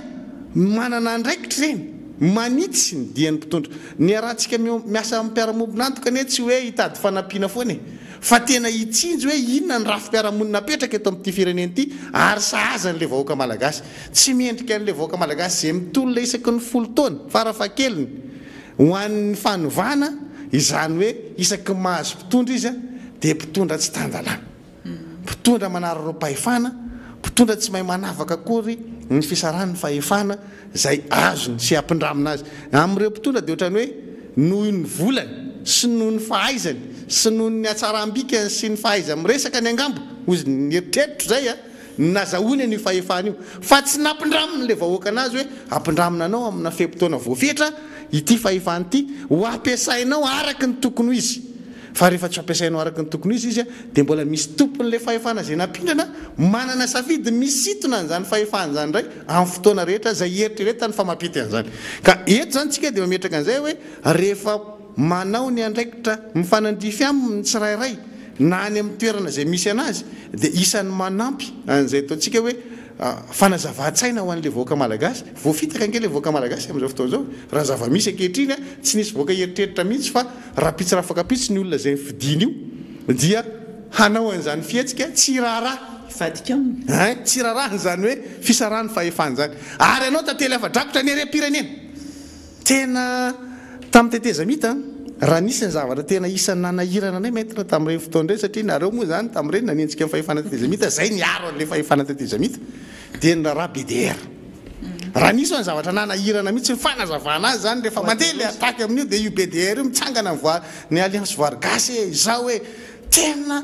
ao anatiny tena hoe mitady ny hevitra rehetra mihitsy ianao hanazavana any amin'le opinion zany hoe ity fanjakana zay misy anay ity dia madio amin'izay lafin'izay fa zay teny akonao roa taona ihany a fa izahay koa dia isan'ny nitondra sy nanamafy ny fitakina nataony reny hoe Zakariasy Tangalamena Zakariasy ny taratasy nataony professeur Zafy sisa ary isan'ny namaky an'izany ary tamin'izany fotoana zany zahay dia isan'ny tena hoe nitondra famakina bantsilana ny firaisana tsy kombakomba ny trafic d'influence atao anatin'ny rafi-pitantanana hoe ireto mena tombon-dahany ity ohatra zao voantsy teny amin'ny gendarme ny hafarany ange ary niditra violon mihitsy ny antony tsy zakan'le mpitondra fanjakana izy tamin'izay fotoana zay mbola fahefana tetezamita izy tamin'izany ankehitriny voavidim-bahoaka izy mbola voafitaka indray le voaka malagasy voafitaka teo amin'ny tetezamita dia mbola voafitaka tamin'ny fifidianana dia efa nitenitsika tamin'izay fotoana zay hoe voafitaka nareo fa i olona zay nifidinareo dia isan'ny olona tsy tokony homena fahefana ankehitriny le izy mivoaka tsikelikely mitovy amin'ny zavatra zay nanaratsy endrika ny fitondrana tetezamita ny maharatsy endrika indray anty fahefana voafidim-bahoaka zay misy ny mpitondra amin'izao fotoana zao ty zany zay le tato ihany no verina makato fa raha tato izy sehatrafa zany no nabe resaka tany amin'ny BDR nabe resaka zao izy mivadika aty amin'ny volamena indray mabe resaka fa mbola iampy zavatra hafa io ka zay zavatra resahanao zay tamin'ny tetezamita zany même pratique moa amin'ny teny frantsay fomba fanao mitovy ihany fa le olona le acteur na le olona manao anazy no misy niova kely fotsiny rehefa misoratra générique dia misy tseotsony le teo aloha misy tseotsony dia be dia be olona opportuniste zany hoe le olona atao hoe le mpitsapy train be dia be an'izany zany ao anatiny io dia zay no adininy reto mpitondra fanjakana reto hoe ny olona rehetra zay nampiasainy sy niaraka tamin'izany fotoana zany malala an'le secret ohatran'ny ty tale général ny ACM ty za mino fa tsy resaka 73 kilo io fotsiny io resaka gold gate io fotsiny fantatry ty tale général na mety hoe tsy io tamin'io andiany raha io fa mety ny andia maromaro satria raha vao miresaka sidina fiaramanidiny tsy nge tafitra foana ny ACM ary nisy fotoana hoe mikatona io sisy tany io dia nefa nandeha foany reny sidina reny mahafantatra izy ary ny DG-ny tale général ny ACM zany tsy andray fanapa-kevitra fatantany ohatr'izao fotsiny raha tsy misy olona miaro anazy any ambony na misy mibaiko avy any ambony zay sady arovana izy no baikony ko zay ary nametrahana anazy teo da natateraka zay mihitsy hoe eto ianao raraky le teneninao teo maître hoe ianao tsy nanirony eto amin'ity toerana ty fa apetraka eto amin'ity toerana ty ianao fa ny fanarahana ny fepetra hipetrahanao eto dia hoe manaiky an'izay saina ataonao ianao dia arahany ara-baky teny le izy zay ka zay ny nampatsivako an'le tantara teo hoe na ny fomba nipetrahano io tale général teo io anke natongavany tany amin'ny paky satria nisy fitoriana mihitsy tany hoe nisy ahihana suspicion de corruption suspicion de favoritisme zany hoe nisy ahihana olona nomena tombon-dany tao ary nefa nanendry anazy ange ny fahefanam-panatanteraka fa tsy mipetraka izy tsy nametraka tena teo nisy décret zay nanendry anazy dia dikan'izany zany tafiditra tao daholo izy rehetra zay miaraka ao zany ny ao an-dapa dia hoe eo ary ianao faharovana atao zay zahoanao fafahana vonjimaika rehefa tonga eny ampaky dia nahazo liberté provisoire izy teny ampaky mipitrapitra daholo fotsiny le olona rehetra tao anatin'ny ACM mihitsy le piaso mihitsy matsy ny tena nisy amenimenina dia io raharaha io zany teneko teo hoe efa zatra ny any ampaky zany satria efa mieritreritra zany hoe misy olona indray zany miaro anahy misy manao intervention fa tsy vitany zay ny nagakana fotsiny hoe naninona tsy vitany tamin'le fotoana nandraisana fanapa-kevitra malerivo io zavatra io afaka nataony ohatran'le tale général ny STA e naninona le anankiray mena fahafahana vonjimaika le nilaza hoe matin'ny caméra zao hoe nefa fantatritsika fa hoe izy mitobiny ary nisy fotoana mbola nahazo sary ihany nisy ihany ny sary mivoaka ka misy sary eo raha ohatra ka afaka alefantsika le sary le lazaina fa hoe maty ny caméra tamin'ray fotoana mba ho hitan'ny olona kely iverina le mandeha apatsiahivantsika ny mihitsy hoe satria tsika tamin'ray fotoana reny ny teny hoe misy proof ary misy olona tompona andraikitra nandeha araky ny ambaratonga ary nisy tompona andraikitra nanao sony iny fangatahana lalana nysidina iny dikan'izany reo pilote kely rola ireny zany moa dia nisan'ny mba mampalahelo mihitsy satria mba nisan'le reharehan'le gasy malagasy satria manany toerana misy anazy reny olona reny eo le mpiasan'le société STA maro zareo ny gatra fa le olona le hoe mivadiny voaterabao izy nanao ny asany izy zany no mibabiny tsy nirany aina izy no lasa ny natao solovaikany akala natao anatin'izay fa nisy olona hafa ihany koa mbola nysamborina dia nalefa niponja mbola misolovaikany kalana daholo reny hatramin'le secrétaire général hatramin'le secrétaire général dia maninona ny hafa raha arovana maninona ny hafa tsy arovany baraingo mipetraka le hoe fa manina le secrétaire général ary tsy navoaka eo ny eo koa fa rehefa tale général zany hoe zany zay le izy hoe ity tena solovaikany akalany ty secrétaire général ty ary le secrétaire général tsy nanana ny fa vaovao tany ampelantanany atao hoe ny information rehetra tany ampelantanany le tale général dia tsy afaka nanao an'izay hoe raha voazano alefanareo dia ho tonotononiko daholo fa ity zany tena ty zany raha ohatra ka hoe arena kibony tany tena diamondra mihitsy ty tale général ny ACM ty fa tena raha io zany tena hoe zay foana zay magagana fotsiny hoe naninona tsy omaly no nanao intervention nanao nomenondefa le baiko le tany faratapony hoe azagadrainy io fa alomeo fa fanavonjy maika ohatrany talejeran'ny mety efa niditra ihany izy fa mety beloha le tao ampaky aloha maly fa mety hoe mandrapatonga amin'ny andro maraina io ane tya tombany ty ataontsika ty tsy voatery eo zay le izy fa tombany mety hoe atsona aloha le paky dia mety tsy azo tamin'le fotoana anaovana an'le fitsarana dia midoboka le olona zay vao natsona dia mety mandeha amin'izay ny fandresen-dahatra samihafa n'le ampaky hoe tena za mihitsy nitsofoka tsehatra ary mety hiafara amina zavatra mety mamoehatra mihitsy aza zay vao mety matahotra le paky hoe tena raha izany izy tena aloha votsitra fa za mety mbola kely anaka makatsy makary ohatray mety tonga trany amin'izany angely izy aya zany atsika eto any aya tsy avana mety hoe resena lahatra amin'ny lafiny rehetra fa rehefa tena farany tsy mety anina dia tena hoe mbola kely anaka ianao fa tandremo dia zay dia lasa votra zany zavatra zany ohatra ny any amin'ireny mpiasan'ny seranam-piaramanidina ny ivelany reny daholo zany reny mpiasan'ny seranam-piaramanidina reny akeny zavatra tena ahiahiny reny zany rehefa le tonga le mpanao fampirorona anabakabaka reny mpaka sidina manodina sidina hoe raha tokony ho ary dia lasa vily makary ny tena atahorany amin'ireny dia ny tena atahorany le any amin'le compagnie goavana zany hoe Air France na ohatran'izany dia le hoe rehefa alain'lay mpakatakalonaina ny zanaky le mpiasan'le sidina zany hoe ataon'ny takalonaina dia ampitondrainy n'le zavatra amin'izay le mpiasa hoe ataonao zay mahatafiditra nyity any anatin'le fiaramanidina mety ho bomby io mety zavatra tsy fantatra io fa raha tsy zany dia ty zanako ty na ty vadina ty na ty ohatran'izao ty no ataony ohatr'izao zany zavatra farany ahiahiny reny serana mpiaramanidina goavana reny amin'ny resaka terrorisme zany any ivelany any dia zay zavatra zay no mahatonga an'le izy hoe rehefa tafakatra faratapony ohatran'izany le zavatra dia ahiahinao daholo zany rehetrarehetra zany ka zay mahatonga antsika metraka hoe na ilay STA nahazo an'le LP aza dia zavatra mahagaga atsika satria raha raisina zany ny zavatra rehetra zay nety efa nanao taratasy lavabe moa izy tamin'le nisy fotoantsika efa nahitan'izay misy an'le rapport le tatatra lavabe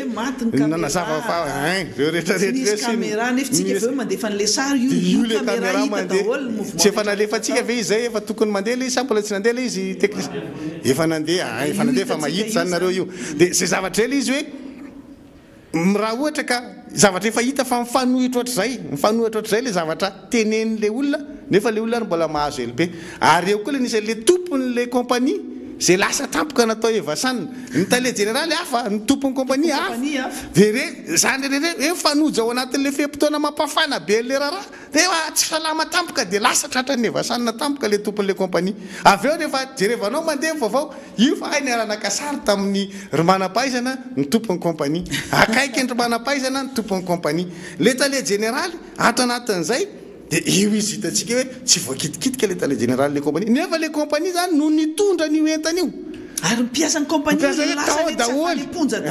dia izy lehibe an'le izy zay tokony mahafantatra tsy zavatra mihetsika raha nga ao anatin'io raha ohatra ka raha ohatra ka anaovana tatitra le tale généraly ary tsy manaiky an'io ny tompony kompania raha miteny hoe hafahafa zany aza miditra amin'izany nareo dia fa matoa io zavatra io zany mandeha dia zay le hiteneko hoe ao anatin'le fahafantarana nasodrany daholo reo nasodrany hoe ataovy ny asa tsika pampanofa inona moa zany pampanofa avion tsika pampanofa fiaramanidintsika dikan'izay zany raha ohatra ka tsy voakitikitika ny tale généraly tokony tsy voakitikitika daholo ny mpiasa rehetrarehetra fa mitovy amin'ny tale généraly daholo izy rehetrarehetra fa tale généraly tsy voakitika fa le mpiasa rehetra ivelan'izay dia voakitika nefa dia tsy mandeha ny mizana fandanjana ny caméra nandeha fa tsy hoe tsy nandeha fa le tahiry tsary ny hoe tratra le fotoana mihitsy le fotoana ilana anazy dia hoe nandeha izy teto dia maty teto izy maty dia nandeha izy velona indray verina indray le fiaramanidina dia maty indray izy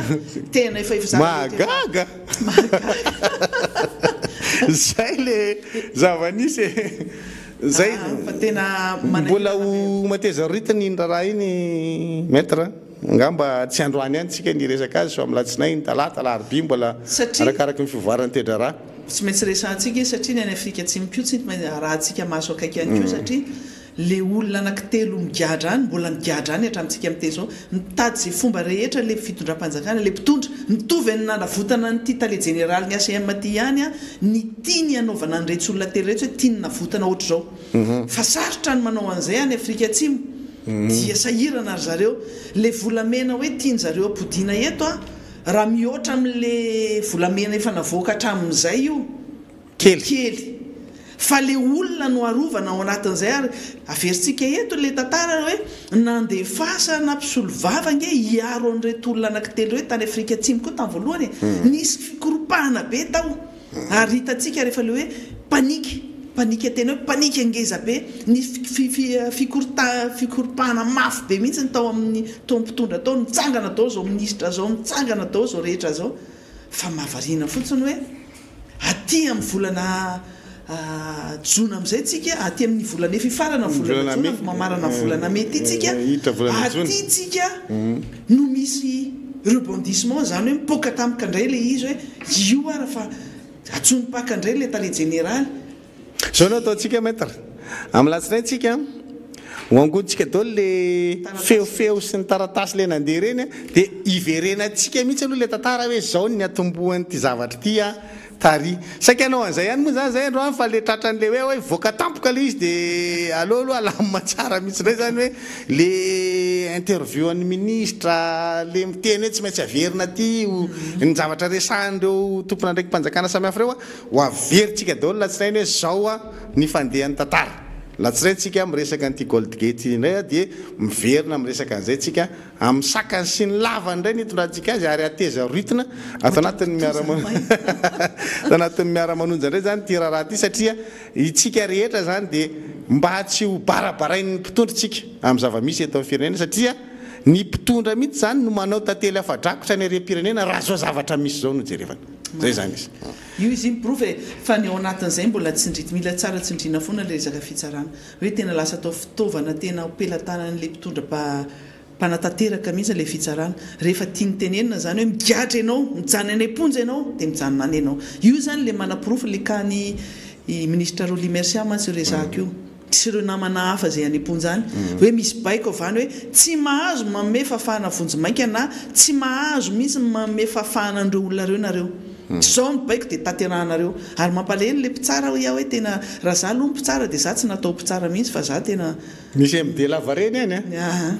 MD zany ke misy fetraefa tena mbola rajona zao tsy haiko efa tapitra iny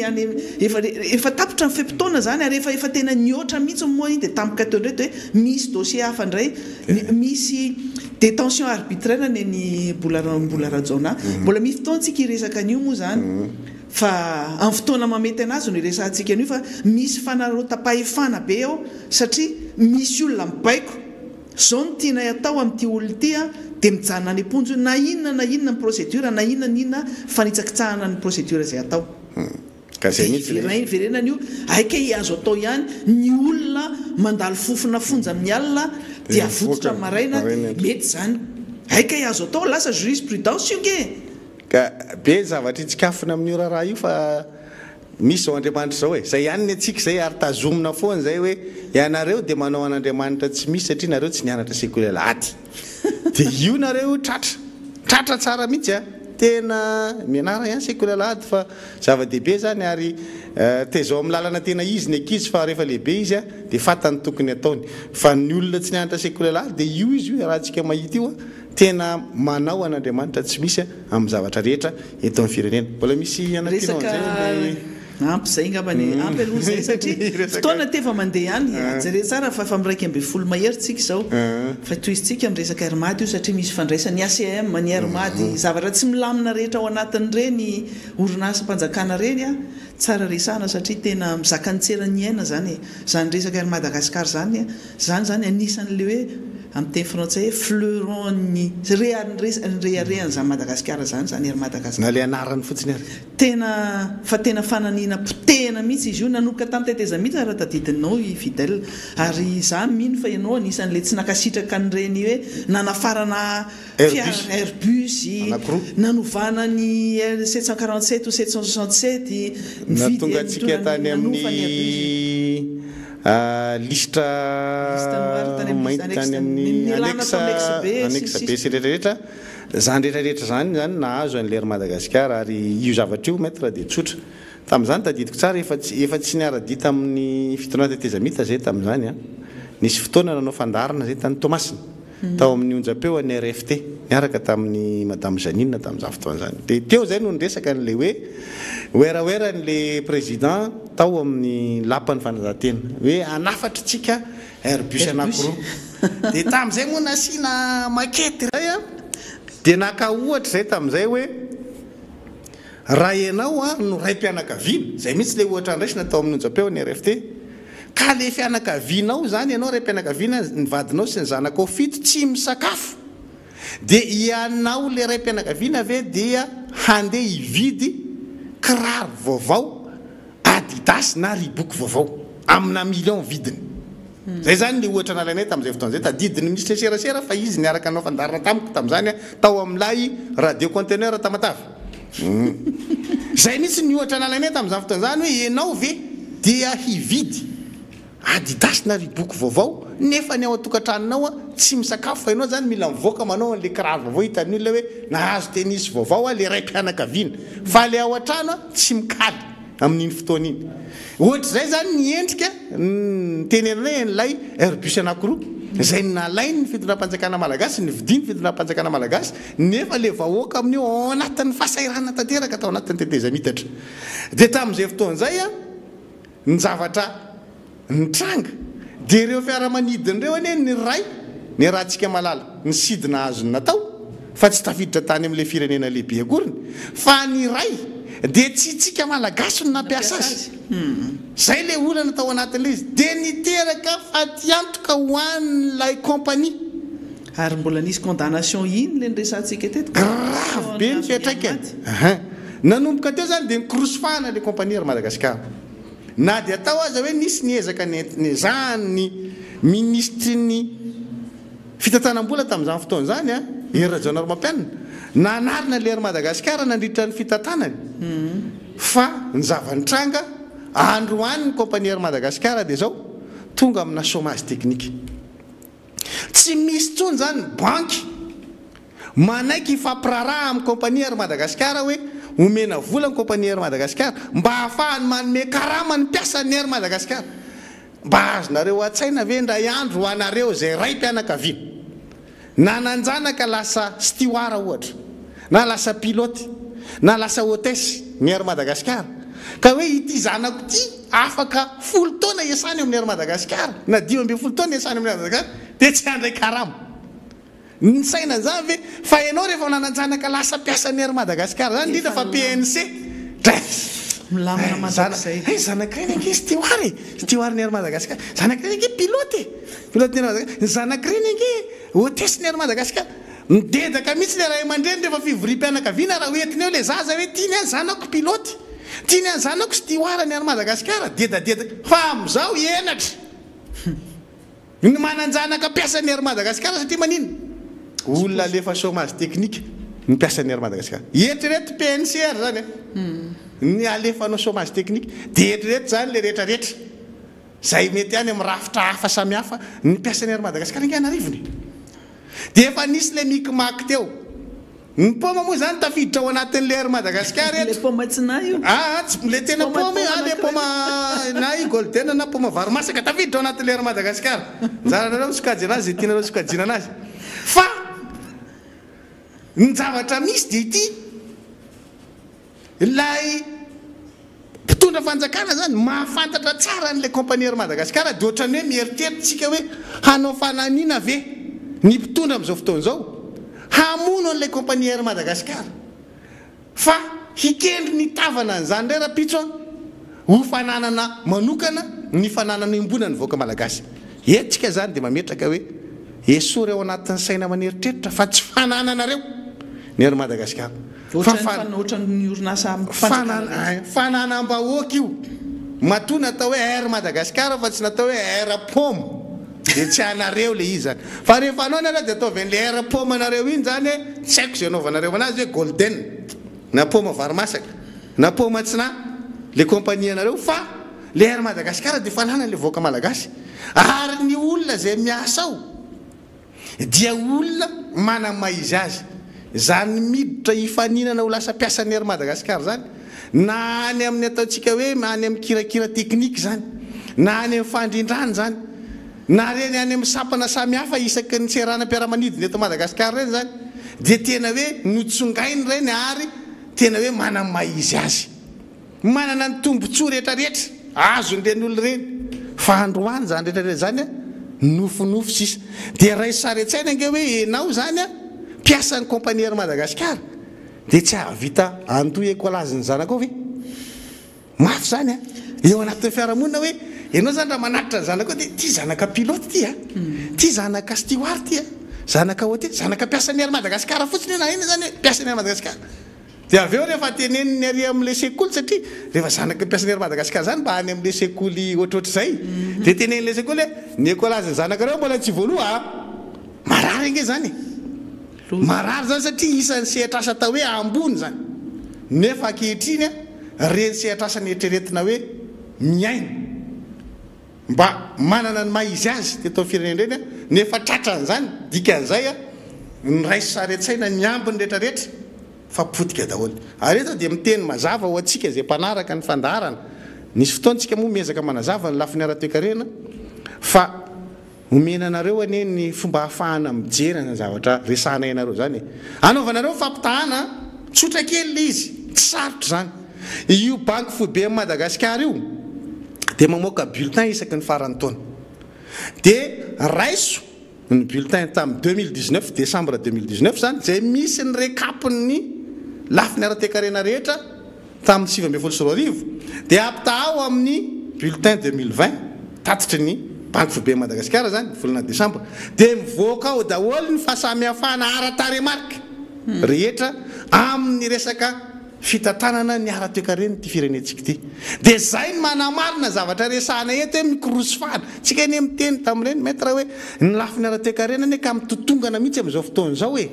dia ohatrany hoe tsy mino olona ohatrany tsy tan'ny olona aiza moa zany ny andraisana zany zavatra tenentsika zany fa androanytsika maheno hoe alefa chômage technique ampiasany Air Madagascar eo le olona voataitra hoe nga tonga amin'izany tokoa le izy dia miandry tsika koa ohatra jirama reny zao compagnie lehibe ny croma efa narahantsika mahita efa vizana tanteraka efa tena hoe tsisy miteny tsony ato izy androany ohatrany hoe tsy mampaninina zany mpiasan'ny croma zany a mikorosofahana ny fiainan'ireo mpiasa reo fa nandritra amin'ny 4 volana cromita malagasy olana teto amin'ity firenena ity ary tena tifirina mihitsy ary nandefasana lacrymogène rehetrarehetrarehetra ny mpiasan'ny croma kompania ngeza be teto Madagasikara fitratrahana arena kibony tany potika ka ohatran'izany ihany le eritreritra mahatonga ny olona ntsika moa anisan'le miteny hoe misy zavatra tena fanahiniana atao mihitsy tsy mieritreritra fa tsy ny tombontsoan'ny tenany zany le mpitondra fanjakana pitena daholo le orinasa-panjakana rehetra zay azo pitena asa le eritreritra le lasa atao hoe air pomme na air banane ihany koa ohatran'izany ke nanjoan'ireny madarella reny zany hoe tena pitena daholo io ny jirama hitantsika efa jiramaty mihitsy tena efa jiramaty dia ny airmaty efa airmaty cromaty lalam-pipirenena malagasy barakay koa io efa hivita daholo dia vidina mora le izy avy eo iza no manana le tombontsoa amin'izay fotoana zay ny banque moa zany eto efa fantatritsika hoe Madagasikara efa tsy manana zany vola zany tsony hoe tsy manana zany banque zany efa tsy manana zany tsony zany firenena malagasy zany fa pitena daholo zany tena misy tena hoe inina pitena mihitsy nireny kompania reny orinasa-panjakana reny dia misy olona migoka sy miandry fotsiny eo mitaty fotsiny zany izy hoe io fa vidina symbolika fotsiny vidina amin'ny ariary tena le izy zany tsy mieritreritra zay tombontsoan'ireo olona eritrereto nge zany hoe mbola kely ianao tadidiko mihitsy mbola nianatra dia rehefa anontaniana dia anao ino ndry rehefa lehibe anao hôtesy satria nampitsiriritra anao nahita n'le olona hoe niasa atao amin'ny Madagasikara mandeha any andafy dia le akanjo mampitsiriritra anao hoe atsara zany akanjo aza hitako ndray andro any ovana orange ay mbola resaka io satria misy syndrome orange le lokon'ny Madagasikara manko ohatrany grenat menamena rihatra zay le akanjo misy vidy io dia vidiny mora avadika orange zany le akanjo aza ka misy mahita ny mpiasan'ny Madagasikara orange indray ny akanjonareo miakatra mihitsy zany ary tena possible zany zavatra zany zao ary hitanao etsy pergola etsy tanana reny zany pergola zany nafatara zany pergola zany fitsangatsanganana fipetrapetrahana gaga ianao fa lasa nilokona volomboasary koa ve le toerana misy olona marary saina zany eto aleo mamboly voasary to zay mandoko aleo mamboly voasary fa tsy mba azo hoanina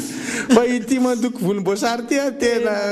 syndrome lasa retina le izy nefa mifanenjehana andrajonary mampianana tamin'ny mangamanga ohatry ninona mihitsy ankehitriny rehefa zareo manao azy dia ohatrany hoe mety daholo zay ataony fa rehefa ny hafa no misika dia vorondolo fa rehefa zareo no misika dia voromanga any ange le zavatra tena fa io zany a miverina amin'le teniko teo any maître le hoe miteny an'le mpitsaritsika manoloana zay zavatra zay fetitsika dia miresaka an'le mpiasa ao anatin'ireny kompania reny fa misy ao anatin'ny mpiasan'ny kompania nge dia manaiky an'izany zavatra zany zay le problème ao anatin'izy fa raha misy fahatongavan-tsaina zany hoe dia mitambatra dia misy an'ilay hoe inona ny zoatsika atraitsika ny afaka manao inona eretra raha Air France ve ny ataonao ohatra an'izao dia tena syndicat Air France zany matanjaka be zany miororo hatramin'ny mpitondra frantsay raha dia tsy maintsy manao ny ezaka rehetra le mpitondra frantsay hanarenana aingana hanapina ny Air France impirina mahazo vola izy impirina pina dia velomina le Air France velomina fanjakana hoe tia reharehan'ny fitondrana frantsay dia velomina ary tena napina ny mena tena hoe fanapina goavana 4 milliard ny menany 4 milliard d'euros ny menany Air France fa ny Air Madagasikara moa zany eritrereto misy pilote taony fiainany manontolo vao tanora vao mivoaka izy dia taony ny asa taony nandanin'ny fiainany ray manontolo efa retraité izy retraité izy mbola nisy fotoana mbola nitondra ihany nitondra fiaramanidina misy olona ny asa atao taony nandanin'ny ny fotoanany taonany rehetrarehetra ny atanorany ny fotoanany ny andro ny rehetrarehetra taperiny tao anatin'ny compagnie Air Madagasikara io dia tampotampoka eo dia hoe la rehefa chômage technique nareo dia misy olona aloha zany mbola zay zany le hoe fandaminanao ataon'zareo ao moa zany dia mbola mabe resaka ihany koa hoe misy olona ao anatin'izay fotoana anaovana chômage technique zay ao anatin'ny 3 volana aloha misy olona mbola mandray karama 100 isan-jato dia misy olona mandray 3 isan-jato dia misy tena tsy mandray mihitsy dia izany zavatra zany dia satria misy enjana ihany koa mantsy ao membre ny conseil d'administration misy ao anatiny eo ihany koa reny zay zany mitaka an'izay fa tsy mba mieritreritra mihitsy hoe atraiza ny fiatraikan'izany décision zany fanapa-kevitra raisin'ireo zany fa tsy mieritreritra ny olona mihitsy zany izy natao hoe tsy nahainy tantana ny ery Madagasikara fitonana era-jaonary mampianina fa mbola navita napisidina ary nanampy fiaramanidina ny kompania ery Madagasikara ka zao ary tam'ireny ATR zao zao ny volan'ny asinan'io tsara dia io moa zany io zany dia efa fanapa-kevitra kitanotany anankiray sisa hoe ATR anankiray avion ray fiaramanidina ray sisa no afaka miasa amin'io zany hoe efa tsotsofina ihany koa zany le le ina moa zany le société le orinasa anankiray ao anatiny le zanaky ny ery Madagasikara zany hoe mbola ho avy koa ny anjarany koa raha zao zavatra mitranga zao fa ny mampalahelo ao anatin'izay tafiditra ao anatiny foana ke ny ACM satria ananany misy vola anana mamelona famelona zany reo misy zavatra anankiray dia ity tsy miasa le mpiasan'ny ery Madagasikara tsy miasa teneny hoe tsy sidina fa le mpitondra fanjakana mampiasa n'le fiaramanidiny ery Madagasikara zany hoe ampiasainy le fitaovan'le ianao zany ohatra hoe ianao zany tompony ohatra zany ianao zany tomobilinao zany ao dia hoe tsy mahazo mitatitra anareo tsy mahazo mampiasa fa tonga le tomponaiky mpanjakana dia aizaka le taxi brosinareo ry maître dia eo ato ty io dia aiza chauffeuranao tsofa chauffeuranao mitondra anay io makany Antsiranana mitondra anay io makany Majanga mandeha makany zay manao an'izao manatitra an'le ananay io le bouteille d'oxygène sy rehetrarehetra io manao an'izao mandeha io aiza ny golany taxi brosina miasa daholo reny ka fa rehefa tonga amin'izay io tomobilinareo maître merci lasa le fanjakana nefa io zany nampiasainao tokony alohanao ny volana izy hoe nampiasainao le izy nisy olona misy tambiny zany fa le fanjakana anazy ho any zavatra rehetrarehetra ohatrany hoe mety daholo zay tiany atao zay zavatra zay ny mahatonga antsika miteny hoe fa tena hoe zay tiany le mpitondra atao mihitsy ny atao tena misy mieritreritra anazy Madagasikara dia anazy any aposiny daholo ny zavatra rehetrarehetra hoe hatramin'ny fiaramanidina zany dia anazy io dia zay tiany hitondrany atao tsika wary dia zay dia ohatrany hoe tomobile ohatrany hoe avion io fa migarage any vato fotsiny ka tadidinao le resantsika teto io hoe naleny mbola nentina tany ijerany bare tany Egypte dia ny olona zany natsoina hoe nareo rehetra zay te hanotrina an'io nandeha ho any Egypte tamin'io dia mandovola misoratra anara rehetra tsy ampy ara-ny olona nandeha n'le fiaramanidina dia nitsetsehmana mpitondra zay nandeha kidona fotsiny tany tsisy nandovola nandeha tany fa tiantoka ray lavaka le efa mialaina le compagnie ery Madagasikara mbola mivonona ohatry zany tena hoe amin'ny terme teny français moa zany tena ny achevena nitaperina mihitsy ny ainy dia tapitra ny ainy io tena taperina tanteraka mihitsy ny ainy io dia misy amin'izay tena tsy ho gaga mihitsy tsika hoe misy compagnie airpom hitsangana eo dia ny loko ny volomboasary zay tena zay le mampoma tsinana azy satria poma miloko volomboasary le poma fa tsy maitsomaitso na menamena ohatra ny poma fahita fa poma volomboasary poma tsina io zalahy dia tena magaga ary zao dia ny olona miaraka amin'izareo koa dia lasa manana an'izay toetsainy zay iverena kely le raharaha n'le tany eny an-tanan-drano fa io maraina io manko mampiantso mpampalala vaovao le mpandova zany hoe izy moa zany tsy raha tellement fa hoe asinainy ridie zay zany izy ny tena manana izy hoe le tanin'le olona mazava be fa ny lain'ny fanjakana tany amin'ny fotoana efa tany efa gasy tany zany le tanin'le olona zay nanatompo misy fahasandrazana dia rehefa tapitra le fem-potoana heritaona tsy ny lain'ny fanjakana indray le izy dia ny ministra tompona ndraikitra nefa nyteny hoe tsy manao nininina eo ny fanjakana mahazaka clairement dia ny ampy an'ilay taratasy zay natao ny ministra reboza tamin'izany fotoana zany dia miverina any amin'le mpandova le tompony zany le tany dia le tompony mampiasa anazy fa tonga ny enjana miaraka amin'ny enjana dia tena hoe ohatrany hoe tany tsisy fanjakana ety ary tsy hainao gasy mihitsy no hisitraka an'izany zay ny mahatonga antsika miaya amin'le fanomezana n'le zom-pirenena fahoany ty androany izy mandeha asam-bomiera dia latsinainy io mandeha amin'ny vrinage mibe sy ny maro hatrena fa zay zavatra zay mahatonga antsika hoe rehefa miaraka amin'ny enjany ianao dia mahazo manaonao foana ohatra ny asina nirjiko ary dia mampidina vato izy eo amin'ilay tany andeha metraka fotodrafitrasa izy eo amin'ilay tany ny raharaha mbola mandeha ny fitsarana ny solombavam-bahoaka na evra olodiny tsy mitabataba za anangana vomiera anao fanadedinana io anivony anteny miara-pirenena mbola tsy mitsangana le vomiera mbola misy zavatra mandeha zany le ady mbola tsy tapitra le izy ny telma efa resy amin'ny ambaratonga faratapiny ny atao hoe fitsarana mampiditra ady vaovao mandresy le telma zany rehetrarehetra zany le hoe le fisarana le fahefany le fitsarana ny zavatra ny tsaraina ianao maître mpisolo vava mahafantatra tsara zany rehefa zavatra ny tsaraina ka efa nisy didiny voaka dia efa tsy miverina tsony zany fa ny telma mahita mikimaky an'izany manao forcine satria matoky an'le hoe misy fahefana mpanatateraka izay manohana anazy sy miaro azy eo ambadika dia ambadika eo dia manohana anazy iny a fitsarana efa lazay faoposiny miresaka an'izay ihany satria misy hoentintsika amin'ny fotoana manaraka mitovy an'izay raharaha zay ihany zay resaka mbola tafiditra ao anatiny io ihany zany telma mbola irodry asinena ihany any tomasina any miady amin'ny fokon'olona tany ohatran'izany any koa miady amin'ny fokon'olona any tomasina any efa nahazo ny didim-pitsarana raikitra reo olona reo nandresy tany fitsarana fa mbola miverenany telma ndray tao hoe telma moa zany no entiny ihany ko zany any tomasina any mitovy an'io eny tanan-drano io zany moresantsika manaraka le izy zay foana ny mahatonga antsika amin'ny teny hoe le fitondram-panjakana tsy miaro ny terataniny ao anatin'ny zony tanteraka nefa raha ohatra indray mantsy hoe manararoatra hoe lasa mety poma varimasaka na pomme de renette na pomme d'api na pomme inona le rahantsika anazy fa mety hoe akondro lahy mety akondro ranjali akondro mavokely koa azo resahana daholo zany fa adidina le mpitondra fanjakara miaro ny vahoaka ao anatiny aloha isitraka ny arenany misy anazy fa lizy moa zany dia avela mihitsiny hoe io hoe alaivo zay tianareo atao e dia mba ny pazo kelikely zay ny atsika zany le mpitondra ty moa nisy nampomeny namana ihany ty le nresantsika ty hoe ohatra ny mihinana voankazo mihinana akondro dia ny atsika le mpitondra fanjakana hoaniny hatramin'ny hoditra akondro fa tsy mba misy na dia kely aravela hoan'le vahoaka malagasy dia ny vahiny koa miara-mihinana miaraka amin'ny ohatran'izay mihinambe noho izy ara fa mihinan-kinana kely fotsiny le mpitondra indraindray ka zay mihitsy ny olana satria atretantsika dia mametraka fanontaniana ngeza be hoe hatramin'ny oviana no andrefesan'ny asina nirji ny vahoaka malagasy tsy le fanjakana efa voarefiny fa le vahoaka malagasy mihitsy zany no refesany tsirairay e tan ato aty ary mba tafaresaka tamina teratany karana anankiray dia izy moa mahita nyty fandarantsika ity dia miteny izy aminay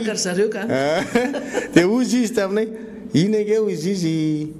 aminay tsy karana ny filazana iny fa jiosy zay zany dia mazava zany amin'ilay resaka ty jiosy izy ny filazana iny tena hoe grave zany na eo amin'ilay samy izy ary dia manana fijery hafa n'le olona le mpiraitandraza satria zay zavatra zay le izy hoe tena ny fanjakana eo ampelantanany fa tsy vita ny fanjakana eo ampelantanany fa le vahoaka mihitsy zany nefa tena hoe hotengena mivozina amin'izay le vahoaka malagasy mihitsy no tengena ny asina nirji eo amboniny zany dia tena hoe hoandro rano fa tsisy taitra hoe tena androako nareo fa nareo nga mihetsika zany e za olona lavatanana ako anany aposiko daholo io gasy oatra nareo ihany ny ampiasaiko hanapepo anareo ary tena hoe anaonao foana na ny didy zay avoakany azy ataoko manaonao foana mihitsy mpitsara fa tsy problème zany satria za le ngeza be aty ambony dia hatramin'ny viny zany zavatra zany no ekeny le hoe reto le izy za zany tena mametraka hoe raha tsy mitsangana lay fanjakana mametraka ny autorité manoloana ny olona zay manjakazaka dia miverina ny fanjanatany amin'ny endriny vaovaotsika ary zay zavatra zay ny tena grave satria ity vaky lalatsara na fanomezana zo-pireneny ity dia mbola manokatra folo eny an'izany etraketraka mahazo an'le voaka malagasy zany tena tsy ho tompony ty tandrazantsika ty tsontsika raha zao no mitoy io zany dia zavatra mananontany io ary za mahita fa ny tsy fahafahana mifehan'izany dia fahalemeny ny rafi-pitantanana zay misy satria rehefa omeny le vahoaka anao ampindramina anao ke le fahefana dia dikan'izay enao no miaro anazy anjaranao no miaro anazy reo vahoaka reo zany efa nysafidy izy hoe ty misy olona anankiray tsara sitrapo nanolo tena hitantana amin'ny firenena hiaro anay vahoaka dia zay ny adidiny ary eo mahatonga antsika hoe tsy ny olony rehetra dia afaka atao filoha-pirenena tsy hoe taitaidronono mandroatra dia ianona mety ianona zao tokony atao président fa zany président zany dia misy masitsivana be da be faritana amin'izany hoe ny fahaizany relation internationale ny fitondran-tena ny zavatra rehetra be da be ny fahaiza manao ny tanjaka eo amin'ny ataontsika hoe fahaizana mandresy lahatra ny fananany fanetretena ny fahaizany mampita zavatra ianao ny mandray miaino sy ny mampita any aminao zany feno tena misy masitsivana be da be zany fenon'le olona zay vao tiany mendrika atao président olona mitazona ny teniny zany atao président fa tsika taitaitra indraindray ary zay mavo matetika rehefa mizavatra dia maikamaiky io le voaka malagasy ary zany ny tenenay eto miara-manonja hoe aza maiky zany tsika fa fataro aloha le hoe inona le zavatra mahatonga atsika androany mitondra fanakanana misy olona ty tenentsika hoe diso safidy nareo fidin'ity olo ty fa tsy hoe rehefa tsy mety aminao le olona ahongany dia ino mamaiky anao fa tsy fantatra koa ahongana satria maninona fa fataro aloha inona avy le tsy mety mahatonga an'izay hoe tsy mety ty olona anankiray ty dia zay tsika no manazava androany tsika zany tonga efa amina efa ambonimbony any zay fanazavana efa nentsika zay hoe retotsiretosireto dia mihinana an'izay aloha tsika dia mandevona an'izay mamatatra tsara mitsakotsako hoe marina ve zany teneny miara-manonjy zany sa tsy marina miresaka an'andriamatoasina ny rijitsika dia miteny aminareo zay hoe zao avy le zavatra tsy mety dia mandray azay dia marina ve zany zavatra teneny zay sa tsy marina fa hatramin'ny ovina izy ny avela manao an'izay raha tsy misy fandraisana andraikitra ny tompona andraikitra zay mena sy nampindramina fahefana hoe ye mba asivo op stop amin'izay ny zavatra ataony tony olona tony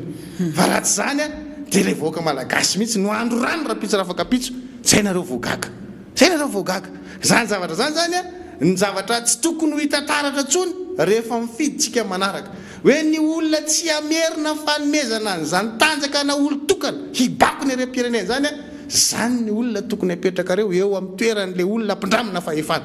fa tsy mandeha ho azy fotsiny tsika ary zay ny tena mampalahelo maître satria rehefa misy fifidianana dia mandondom-baravarany reny olo reny amin'le candidat ndre rehefa eo amin'ny fidinana faharoa dia tonga zahay dia ty zany mba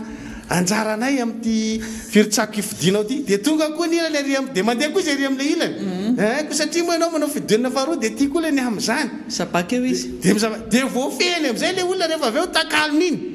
fa itsika zany reo vao mijery an'izay fa tsy mijery foto-kevitra hoe misy olona mandahany zany mety tsy anam-bola be izy anao vao fampelezan-kevitra fa le foto-kevitra kosa matanjaka dia hovay amin'izay fanaovana politika eto Madagasikara hoe aza mijery an'le endrika ivelany satria ny toanany karanty dia io misy vola be afaka mizarazara zao dia io fiditsika fa jereo hoe inona le foto-kevitra hoentina inona marary anao androany inona mavoanao androany zay zavatra zay ny mila tsy miverina tsony raha pitso raha afaka pitso fa tsy hoe fankalana tsy zay fa asiana stop le izy hoe atreo ok zay tapitra tsy manao an'izay tsony nareo tsy misetrasetra amin'le voaka malagasy tsony nareo dia miara-monina mafinaritra tsika fa tsy hoe zay tianareo atao kosa ny ataonareo androranareo le voaka malagasy dia miara-monina mafinaritra foa antsika amin'izany nefa ianao manao ny ataonao avery ambony ary tsy possible kosa zany sarotra be zany tsika moa zany teto nisy fotoana dia nisy olona nanenjika vitsy anisa moa zany le olona nanenjika atsika hoe nareo dia manao xénophobie amin'ny karana dia zay eto zany mamerina tsara ny zavatra resahana hoe misy karana tena miara-monina ary miaina ny fiainan'ny malagasy ary manaja an'ireo olona reo fa misy kosa tena manalika azy tena manalika satria tsy manaja ny maha-olombelona manao tsinitsinina azy fa tsy vitan'izay fotsiny fa rehefa hoe miala amin'le setry ny orinasany izy dia miaina ny fiarahamonina iny dia hitantsika ohatran'ny zavatra manjoany ire amin'ny tanan-drano izy miaraka amin'ny vahoaka tena atao hoe vahoaka satria le mpandova ny tany ire tanan-drano hoe diny asinainy izy dry tellement amin'ireo olona reo mpandova reo a olona tena efa vahoaka be fa efa mavita olona amapolipolo ny amanjato satria taranaka be io olona reo efa mavita fokotany zany fa any amin'ny toerana hafa le nyresahako teo zany mbola misy fotoana hitondrantsika an'io any Tomasina any fa ireo indray tena fokon'olona ray manontolo nidikan'izany zany hoe rehefa manomboka mikitika olona amin'ny fiarahamonina ianao tsy olona ray anankiroa tsy hoe olona mpiasanao an-trano io na mpiasanao amin'ny orinasanao hoe vendeur anao ohatr'izany fa tena resaka fiarahamonina mihitsiny dia tsy maintsy mijoro kosa satria eto amin'ny tanytsikitsika tsy tokony ataony tsy misy olona tokony hanao an'izany malagasy sa malagasy tsy mazaka mifanao an'izany maika moa fa hoe vahiny no manao fitondran-tena amin'ny malagasy tsy mendrika ohatran'izany dia averintsika eto hoe rehefa matsiaro tena zany ireo vahiny ireo fa manao fitondran-tena tsy mety ary metraketraka eto amin'ny tany misy atsika dia tadidio zay fa tsy namanareo zay ny amin'izay tsy ho namanareo mihitsy zay ary tsy maintsy anakina aminareo amin'ny zavatra tsy misy satria nareo zany dia miantehitra fotsiny hoe zay namany eo amin'ny mpitondra fanjakana satria nanampy anazy zay tamin'ny 9 nametraka anazy teo amin'io toerana tetezamita io nanampy anazy zay tamin'ny 20 nanampy anazy zay tamin'izao sy zao dia mamerina zay tamberina nanampiana anazy zay izy a dia mamerina io fahefana io aminay dia manao zay tianay atao zay ke le zava-doza amin'le izy hoe ao anatin'ny posinay ny fitsarana ao anatin'ny posinay ny mpitandro filaminana ao anatin'ny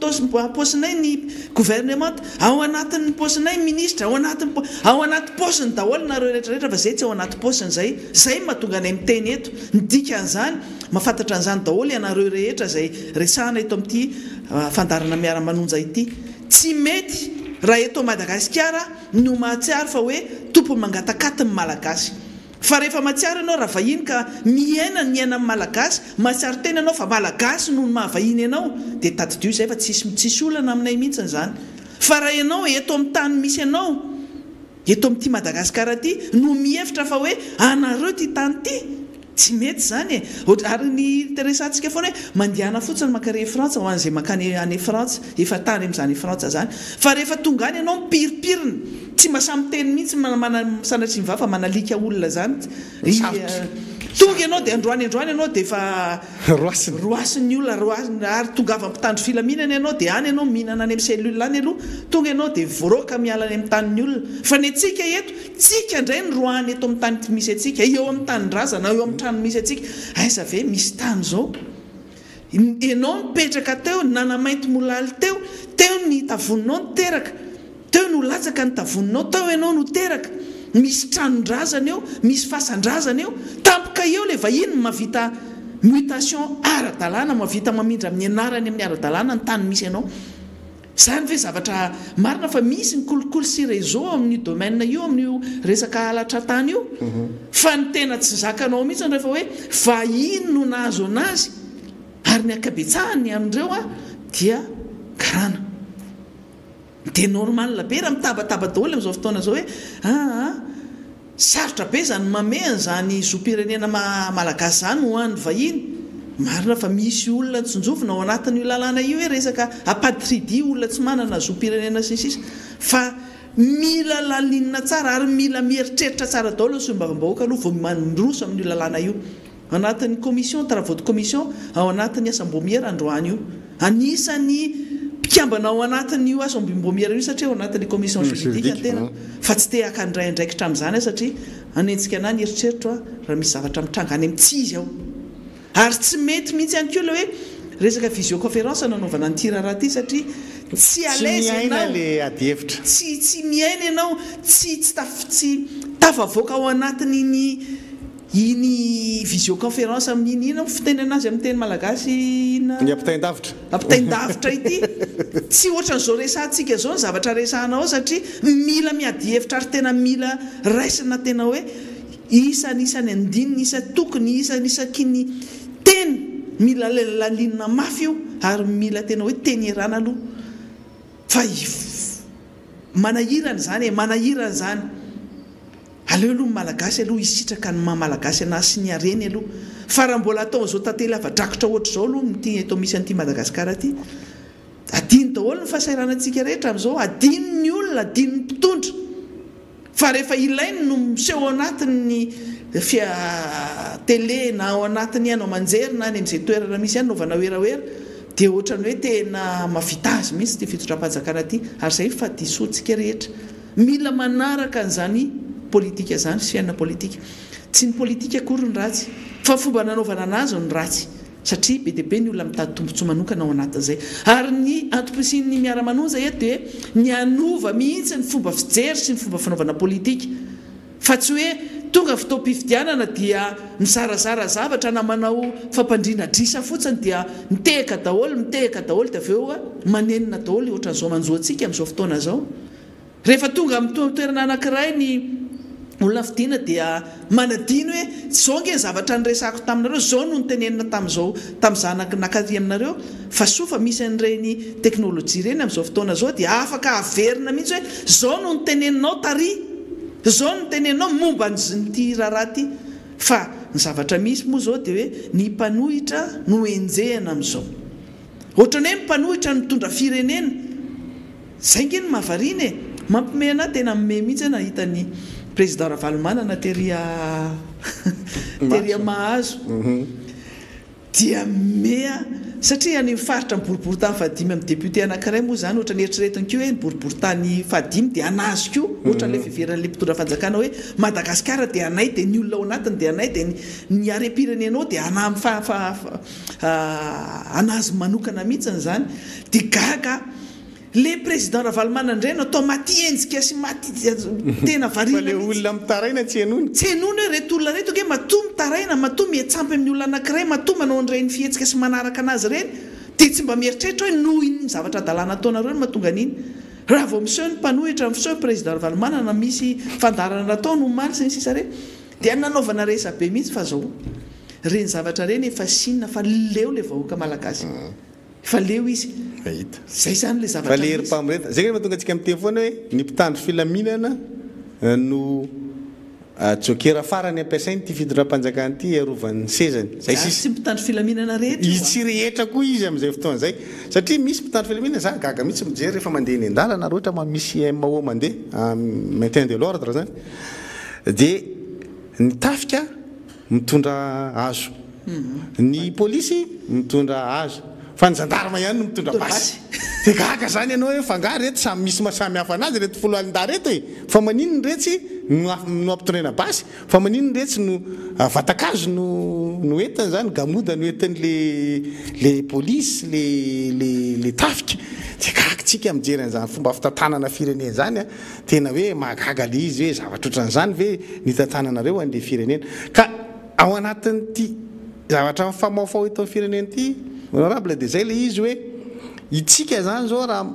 mitondra tsikera androany dia mametraka hoe io zavatra ataonareo androany io dia adidin'ny mpanohitra ny manova an'izany a rehefa tonga eo amin'ny fitondrana izy zay zany ny adidy mipetraka any amin'ny fanoherana ny fanoherana zany amin'izao dia tokony mandray noty avokoa ny zavatra rehetra tsy mety ataon'ity fitondram-panjakana ity ho ataony fampelezan-kevitra tsy mila mampanantena zany ny hoe hanao an'izao sy zao ny mpitondra fa ozy izy ny mpanao politika erzora zafy maleo zay hoe ny tsy ho ataoko zany hoe ny tsy ho ataon'le aty amin'ny fanoherana rehefa tonga eo amin'ny fitondrana zany dia ny mamerina ny nataony reto ka tsy mety raha ohatra zany ka atao fahoany ohatran'io fanomezana an'le zom-pirenena ho an'ny vahiny dia manana didy zany ny aty amin'ny fanoherana sy ny pomba azy ray manontolo hoe mampandany sy olombavam-bahoaka maro anisa nivony anteny meram-pirenena hanovan'izany lalàna zany rehefa avy eo lalàna azovaina foana satria io mazava be nge zay zao eto zay menadasy olombavam-bahoaka avy aty amin'ny fanoherana miteny zay sy mitondra fitsikerana hoe tsy mety io zavatra anaovanareo ny fanomezana zom-pirenena ho an'ny vahiny atao fahoany ny andininy fa 20 fotsiny avy vakiko dia efa kivy be no eny ambiny 2 ny andininy ao aminy eo amin'ny andininy fa 20 tapitra ny domy tonga dia midika zay hoe vaky lalatsara io empolo taona nge nazahoantsika falevateny olo empolo taona zany mbola tsy maty nefa hoe teo aloha falevateny izy tonga teto Madagasikara dia mizaka zom-pirenena malagasy izy ny zanany ny rehetrarehetra ny zaniko zanak'olona empolo taona nge zany mitovy amintsika zao defa ety rehetrarehetra ety zany satria mbola taloha falevateny firy tamin'ny 1953 mbola velona amin'izao fotoana zao dia mijanany zany sy rehetrarehetra zany a satria mipetraka maritra teto Madagasikara dia mahazo mizaka an'izany zay zanany rehetrarehetra amin'izao fotoana zao zany dia mahazo zom-pirenena vaky lalatsara zany aty ao amin'ny andiny fa 20 dia tsy nanotsina hoe tena oka mihitsy fa tena kivy ianao mijery an'izy hoe ina ty zavatra soratandralahatra ty ity ny dia anao io moa zany dinihana tany anosy be tany io zavatra io dia natolotra solomamboaka amin'ny betafy dia io dia mazava ho azy fa satria maro anisa ny pomba fanjakana amin'ilay solomamboaka dia olaniny io fitsika zany eto dia mametraka hoe manana didy mivoaka malagasy rehefa mangidy amintsika io lalàna laniny zareo io dia ny mametraka solomamboaka maro anisa nivony teny meram-pirenena fifidiana manaraka ny afana manova an'izany zany hoe raisin'ny mpanohitra amin'izao fotoana zao amin'ny fampelezan-kevitra amin'ny fotoana manaraka ny tenenana hoe anova ny reto lalàny reto tsika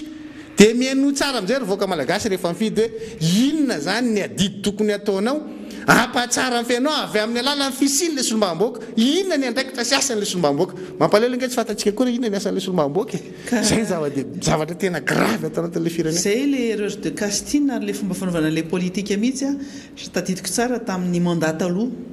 dia nisy resaka moa nisy solombavamboaka vitsivitsy no mifampiresaka eo dia andora angaty tsika anao lalàna mihitsy mikasika an'ity solombavamboaka ty mba asiana minimum mba hoe mba mila fahaizana farany kely a hoentina manao an'izany solombavamboaka zany satria atao anao lalàna zay lalàna ifehin'ny firenena sy ny hoavy rehetra zany ty fanjakana ty institution ty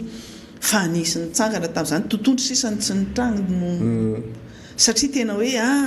tsy mila diplôma tsy mila an'izao fa ny anay ny diplôma anay dia ny vahoaka kanefa rehefa tena mijery ianao hoe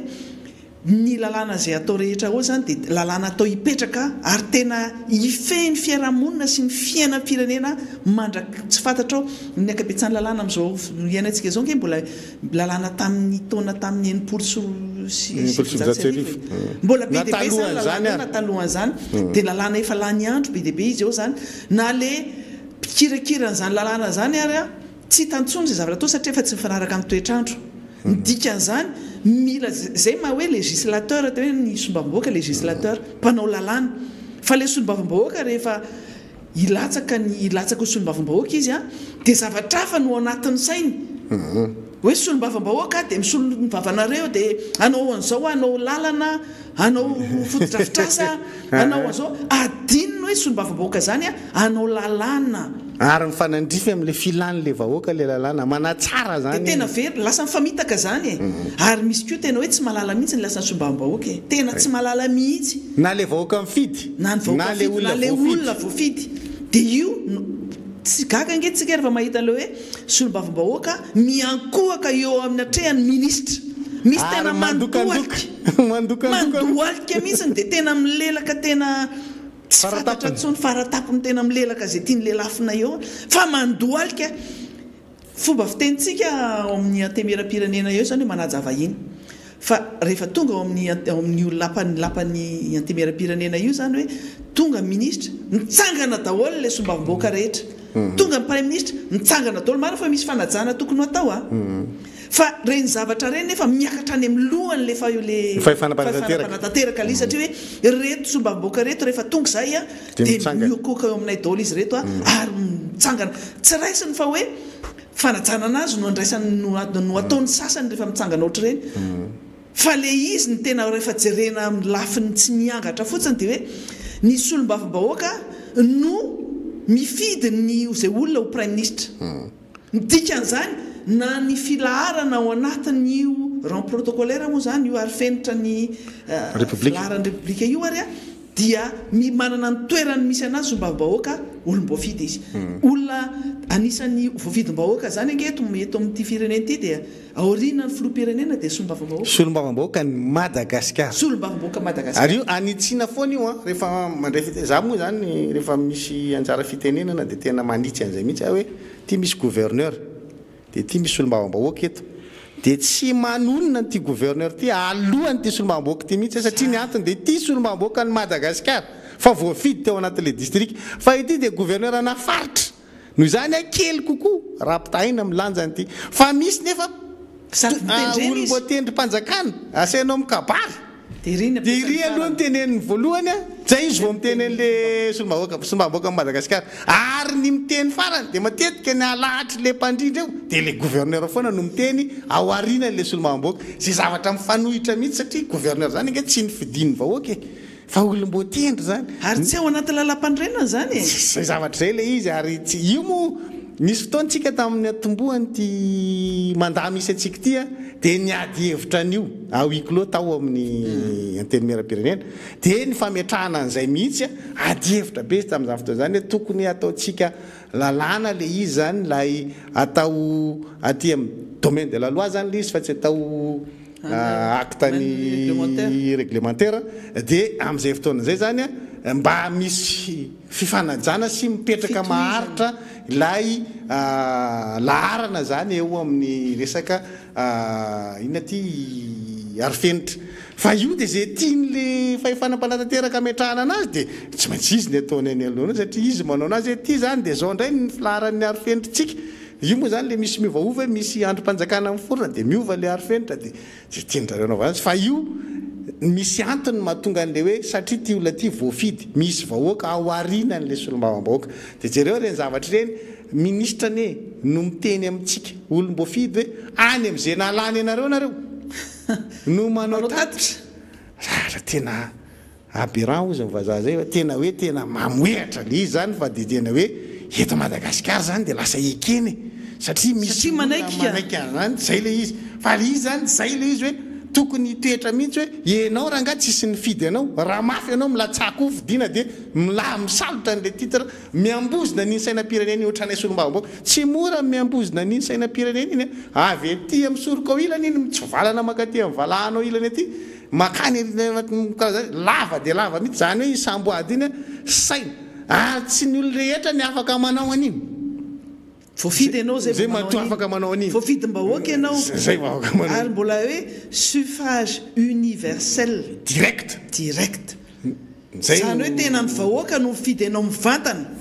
ary tsy miodiny indrony solombavam-bahoaka ndray mandeha zay lany dia zay ny lasa fa tsisy hoe mbola avereny ndray mandeha aloha fa mbola afaka manao famerenana filoam-pirenena mbola misy famerenana fa ny solombavam-bahoaka tsy izy miverina fa indray mandeha iny ianao dia rehefa tsy afaka amin'iny ianao dia baibay volamena sakandasitra io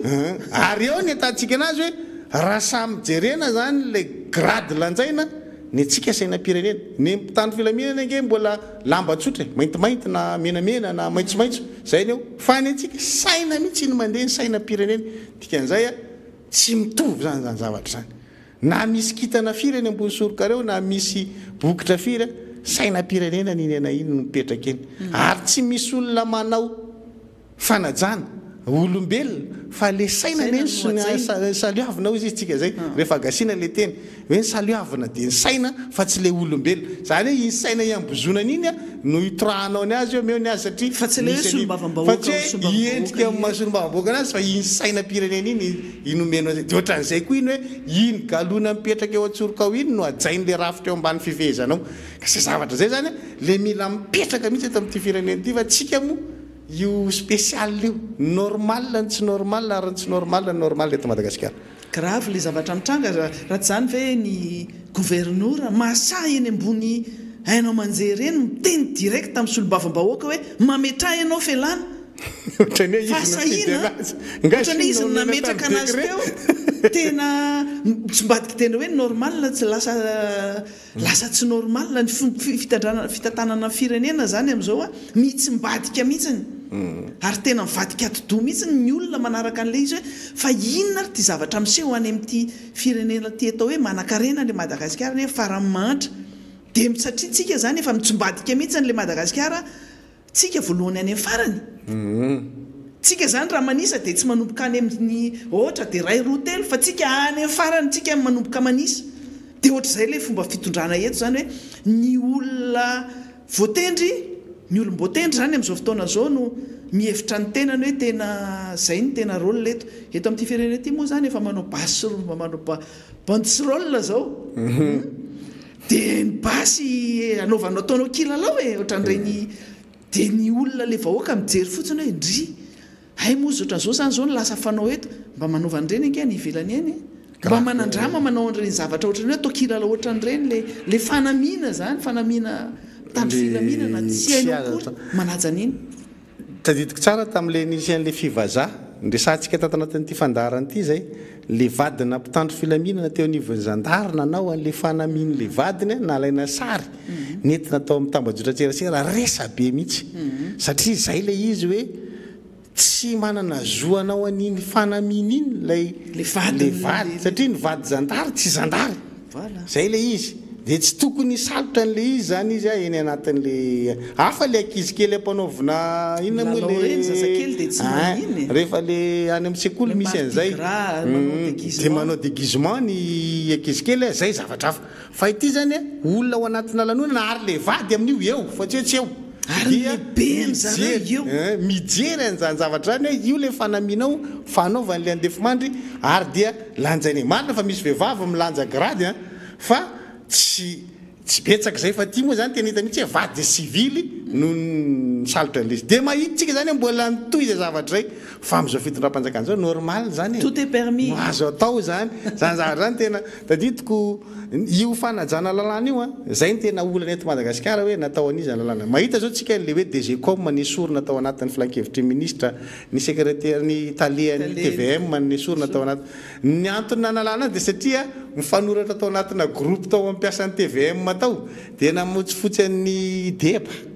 raha mato lehibe io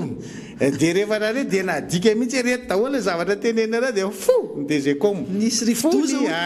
fonta le ny TVM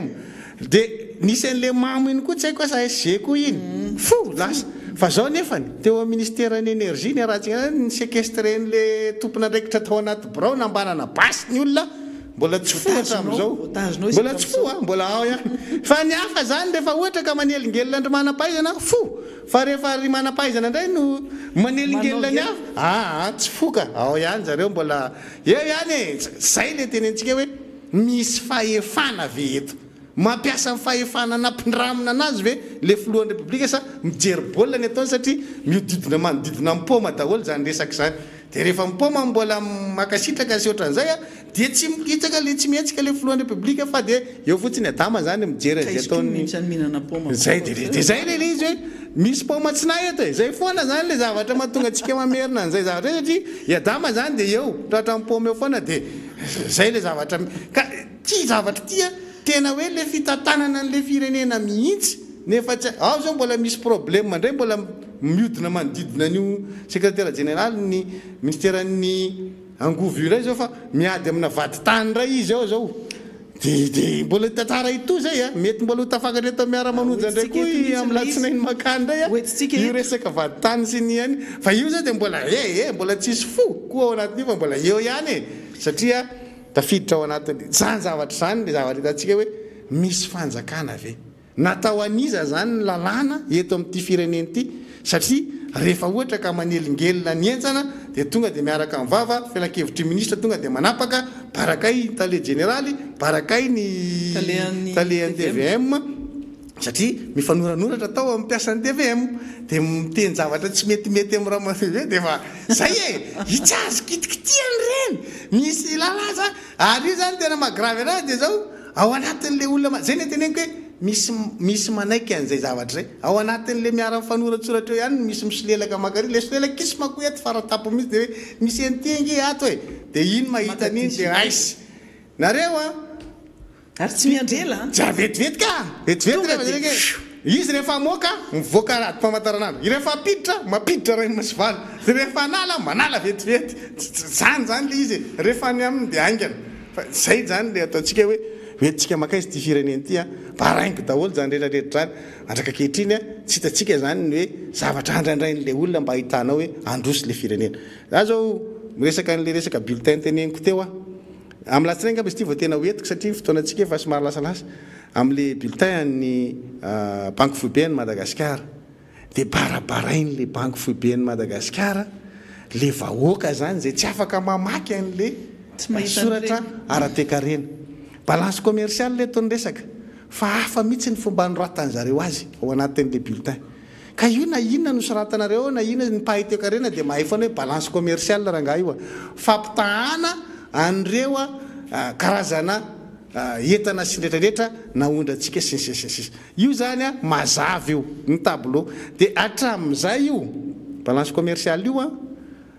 chiffre no mipetraka teo zany hoe ohatra hoe 600 millions de dollars ohatra zany zay teneniko zay de raha 2019 na 2018 tsika moa tatanaty fandarana ty ary io zavatra io bulletin io manamarina tsara ny zavatra ny antsika raha toekarena am'izay hoe ny fanondranantsika entana tany ivelany mihena 500 millions de dollars isa-taony de nidina nomboka tamin'ny 2018 de ny zavatra misy 2018 2019 chiffre ny teo fa rehefa tonga 2020 satria manaprofo an'le teny antsika midina 500 millions de dollars isa-taony io de tsy navoaka antsony ny chiffre fa nataony iny pourcentage zay zany le pourcentage par rapport amin'inona oharina amin'inona zany de ofitahanareo amin'izany zany le vahoaka hoe tsy mamoaka chiffre reo de tsy hitany hoe io fa niena le izy fa vakina io raka zay no hamaky anazy ary hitan'le vahoaka raha ty miara-manonjy ty fa de zay zany vaza barabaraianareo ny lalatsinainy tsika io bulletin ny banque fobe Madagascar io miakatra indray io amin'ny lafiny ara-toekarena resantsika amin'ny latsinainy satria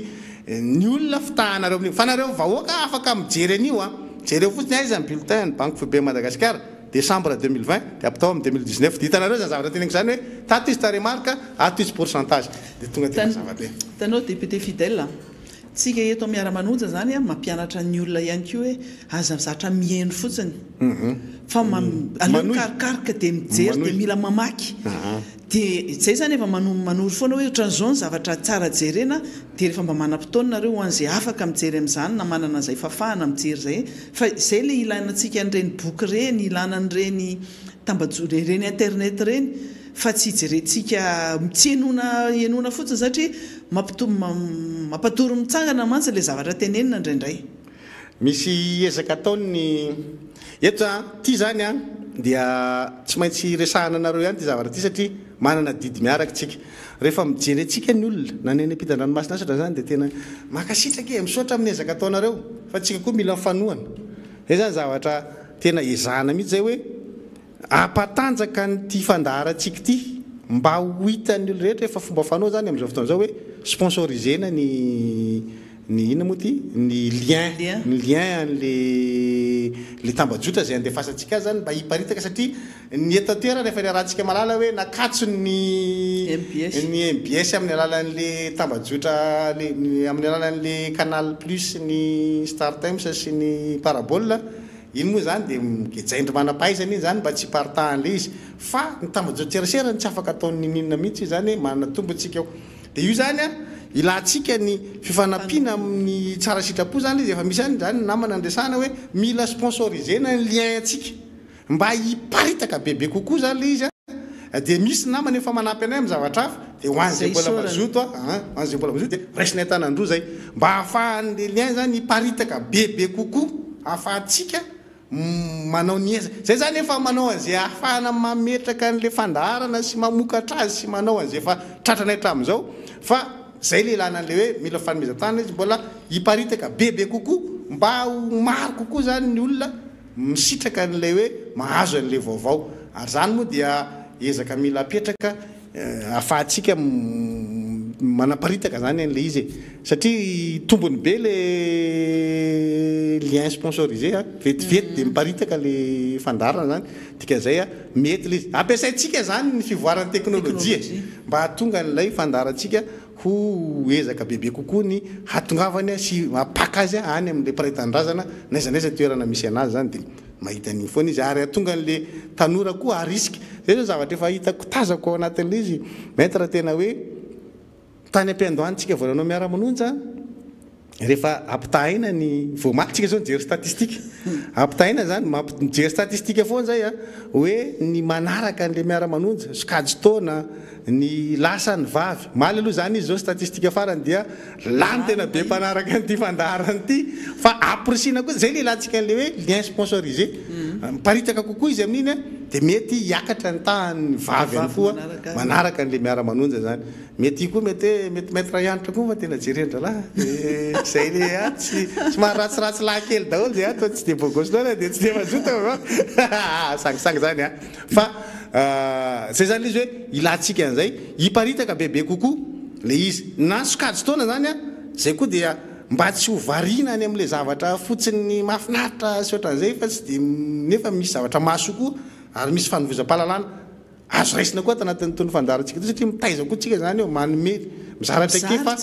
amin'le any de mety hahatsara n'ilay ataontsika hoe fampianarana ho an'le tanora zay andimby aty arina mba hisiny relève na fanaovana politika nga ilay zany raha pitsy rafakapitsy zay hoantitra ko izy ny andimby ety rehefa ohatra ka nareo tanora tsy manaraka amin'ny politika sady le zavatra ataontsika ty nge tena hoe fandaharana ho an'ny mpanohitra mihitsy tena hoe ty zany de tena spécial mpanohitra spécial fanoherana tsy ahita hoe andeha isolelaka na andeha ikopakafo na andeha iborosy kiraro tsy ahita an'izany mihitsy tsika na misy zavatra mety ary ataondreo mpitondra fanjakanareo tsika tsy maintsy mahita zavatra ho tenenina satria tsy resaka fampisafosafo eto tsy zay no tanjontsika amin'ity zany fa tena hoe apita mihitsy ny amintsika le olona mihaino ho an'le vahoaka mihitsy ny hoe mila aryfanina nge ny fitondrana ny firenena fa tsy hoe mandeha mikodana fotsiny io hoe dia miara-matina miara-mamono tena miaraka tsy izay le tanjon'lay izy dia izay zavatra natao izay raha hoaritsika hoe tany amin'ny nanomboka tany amin'ny volana janoary tsika nanao n'ity fandaran'ity a izao tsika ty fa hifarana amin'ny volana me dia ny miakatra ohatran'izao zany ny isan'ny olona isan'ny manaraka na itsika raha tsy nanapo an'lay izy tamin'ny voalohany hoe tsy nanapo ary tsy manana an'izay eritreritra zay koa zay hoe miakatra any amin'ny lohanay na ina satria hoe marobe manaraka anay a vonaika koa zay vonaika mampitandrina anay mihitsy hoe efa be dia be manaraka antsika dia tsy hoe tsika any amin'ny lalana tsy izy fa tena hoe mijanona amin'izay lalana andehanana zay tsika ary ny tanjona araka ny tenena teo hoe zahay nge no manonja miara-manonja miteny amin'ny toeranareo rehetra any fa nareo any afaka makatahaka ny zavatra rehetra atao eto any amin'ny rafitra fiarahamonina any itiako hiaviana mantsy ao anatin'izay dia hoe any amin'ny rafitra fiarahamonina misy a any amin'ny farany aty amin'ny rafitra aty amin'ny fototra zany aty amin'ny fotony dia ny fokotany dia aza matahotra ianareo miteny ny zavatra marina tsy maninona zavatra hoentina eto amin'ity miara-manonja aty hoento any amin'ilay olona tsy mihaino any dia teneno izy andao hiaraka ihaino miara-manonja fa zao ny zavatra misy zao ny zavatra marina tia nge le zavatra ny tenen'le olona ny tohananareo tamin'ireny fotoana reny tia nefa ny zavatra marina amin'izao ny any amin'ila rehefa mihaino antsika efa mihaino parsi dia kokoa le tsena mamoaka bafla sy le mihaino somanatombo ny any reny zany le mamoaka bafla mihitsy dia tena mitatatata ny miara-manonja amin'ny fotoana miara-monja akasitrahany ray zany satria ahafahan'ny olona eo akaiky mihaino na ny olona mandalo metsena maheno hoe misy an'izany io nge nahapahany amin'ny zavatra resantsika teto ary mandalo ny sofin'ny olona ka miraikitra ny an-tsainy le izy dia zava-dehibe ho azy eo amin'ny rafim-piarahamonina misy ny mifandresy lahatra ny any anatin'ny taxi be akasitrahana ny fandefasana sy fampiainana n'le olona amin'le fempotoana hitengenany an'le taxi be manio hoe miditra amin'ny are anankiray izy miala amin'ny are anankiray mety folona 10 minitra mahazo zavatra lavalava zay hoentintsika eto mety mahatonga mandrisika azy hiaino ny famerenana ny ariva hoe aloha enoko ny toy ny zavatra iny ariva fa zay rehetra satria noho ny fotoana rehetra dia tsy mety tsy voatery ho afaka hiaino antsika amin'ny fotoana rehetra ny olona fa mety hoe asendra tany anaty taxi be izy maheno na teny an-tsena fa zavatra misy aloha zany tantarain'ny olona anahy dia hoe nandeha ny an-tsena dia maheno an'izy eo an-tsena dia mijanona eo aloha dia adimy mihitsy aloha le fiantsenana fa manaraka an'le miara-manonja aloha dia taraikiraiky mihitsy voatafody any an-trano noho izay zavatra zay zay ny ataoko hoe tsika eto mitaiza ary miezaka mitondra pirofo manamarina ny zavatra resahana hoe ty ny vetana zany zavatra resahana izany dia mbola nareo ary mbola tenenina mihitsy hoe andana mariny fa misy zany zavatra tenenina izany dia afaka manamarina tsika zany zo atsika manamarina efa eo ampelantanantsika fitaovana rehetra anamarinana amin'ny vaovao raha tsy resaka fa tsy ny internet fotsiny tsika ohatran'izany zavatra teneniko zany hoe bulletin ny banque fobe Madagasikara hitantsika zany amin'ny alalan'ny internet zany dia hita dia rehefa hita eo le izy dia jirena le volana desambra dia mivoaka ao daholo ny zavatra resantsika zany marina fa pejy maromarina ao fa iezakitsika zany hanoro lalana n'le olona zay mamaky an'ireny ao amin'le ohatr' zao vakina amin'le ohatr' zao vakina dia mivoaka ny tatra miresaka ny lafiny rehetra izy dia mivoaka ao daholo zavatra zay resantsika eto miara-manonja misoratra ao io ary ny tatitry ny varotra ivelany zay ataotsika dia misy taremarika tompoko fa aza fitafitahanareo amin'ny banque fobe Madagasikara ny olona amin'ity pourcentage nareo ty zany zavatra tokony ahitsy zany fa tsy fomba fitantanana firenena zany manao mikimaky ohatran'izany efipetsy timy zany kopakopatanana ho an'ity olona ity ny resaka tamiko maly alina fatany zany fa tena hoe miondana nyity miara-manonja ity mitantara izy hoe za andeha hiditra any amin'ny banque izy dia amin'ny fotoana ohatr' zao nareo mandeha dia ny teninareo zao fa tena miverina ao anaty tomobile dia nitaperina mihitsy aloha ny fandarana zay vao niditra tany amin'ny banque dia mbola tsy afa-po amin'iny atoandro ina fa tonga ny amin'ny alina ozy izy dia mbola mihaino indray aloha mandrapatapitra ity fandarana miara-manonja ity satria amin'ny atoandro indraindray tapatapaka amin'ny io moa zany ho atsika rehetra antony ara-teknika ny MBS moa zany no resanareo foana hoe tapatapaka sy ohatr'izany fa reny antony ara-teknika indrindrandrindra ny resaka connexion no mahatonga reny tapatapaka reny indraindray koa aloha misy ihany koa mbola misy manao brouillage kely ihany indraindray zany fa tsika fa manana an'le fomba ny elana amin'iny dia afaka mampita ny fandarana miara-manonja foana fa na izana tsy zany ary ho anareo rehetra zay manaraka an'ity fandarana miara-manonja ity dia ankasitrahanay foana ianareo ary isoranay ianareo ihany koa mampita an'le hevitra ty aminay hoe zao ny tsaratsara kokoa anatsarana nyty fandarana ity zao ny hevitra tsaratsara isorana daholo nareo amin'izany ary mbola isorana ihany koa ianareo zay mamfanampiana zay ataonareo aminay ahafahanay mijoro toy izao fa io zany misy Andriamanitra hoe tena Andriamanitra no inona Andriamanitra no manampy anay mame fahasalamana indrindrandrindra mame anay tihery isan'androsy eto zay tena isorana lehibe izy satria tena na izay koa range mba misy zavatra tsy takatry ny sainay fa dio zany de hoe kabarin-janahary ozy izy ny namana zokobe-ndrenjato isaky miteny io nge kabarin-janahary Andriamanitra manao ny zavatra rehetra fa mahany nanany anke misy olona tena manozana mihitsy hoe engan'ireo voan'ny Covid engan'ireo zao fa Andriamanitra ny tsy Andriamanitsika angamba ny Andriamanitsika tsy Andriamanina dia eto aloha mbola mijoro ary mbola afaka mireharentsika hoe afaka mijanona amin'ny lalana tokony ho alehany miara-manonja zay dia io ho an'ny mpanohitra rehetra io mety any amin'ny toerana lavitra any mbola misy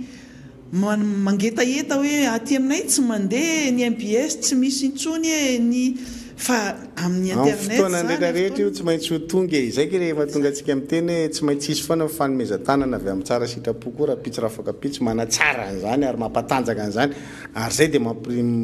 misitona ny sainy rehetra hoe ilaina fanomezan-tanana ampatanjaka an'le miara-manonja mba ho an'ny gasy ray mapiraitan-drazana ray manontolo ty fa tsy hoe ho an'ny faritra voafetra ihany no afaka misitraka azy fa io moa zany zay koa ny moyen koa voafetra ihany ny ampelantanana tsy afaka hoe andao-danitra tsika tsy hoe olona mitatana fanjakana na nanao business be hoe nangalatra ny re-pirenena rika tena hoe mitobaka eo amintsika ny miliara avy amin'ny vola tsy fatapototra fa zay zavatra zay dia miankina amin'izay afaka ataontsika dia ataontsika zay tratra ny hery aloha zany namana fidèle iny kombadika ao ny namana ataontsika ny afantarany rehetra anazy moa zay ny gonana loatra iny asa mbola ao gona efa lasa zany izy fa satria efa lavitra somary lavalava ny resaka nataontsika androany asaikasaitsika teto izy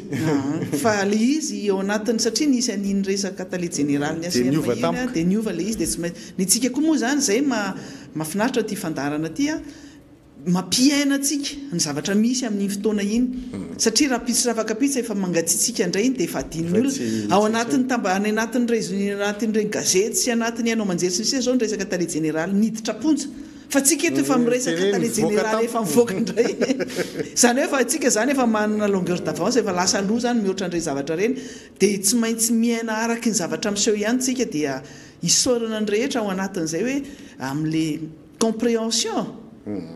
fa mbola malalaka ny fotoana ahafahantsika mampidra andre namana reny na ny namana erika tsy fantatry namana erika raha mbola aleo ngamba tonga dia atao latsinainy efa sifolo zao efa tapitra ny fotoana sorana be dabe ny vonina iara-iasa fa aloha ataontsika amin'ny latsinainy dia eto aloha zany iteny anazy satria anao vehivavy dia tsy mahana zo miteny ety anao fa za no mahana zo teny dia miarahaba ny reny sahady zahay tratra ny fetin'ireny ara-painaraka izany koa no arabo lenao satria isan'ny reny ary tao anatin'ny fehimpotoana nanaovantsika ty miara-monja ty dia saika nampitondrainy zao fanjakany zao mangidy amin'ny mahareny mihitsy fa dia efa miarahaba sahady ny reny malagasy rehetra tratra ny fetin'ireny amin'ny farany ty herinandro ty satria tsisy fandarantsika amin'izay manko dia tsy maintsy hoe vita indray le fandarana le fety vao latsinainy tsika vao miaraba dia tsika zany mirary fety sambatra ho an'ireny malagasy rehetra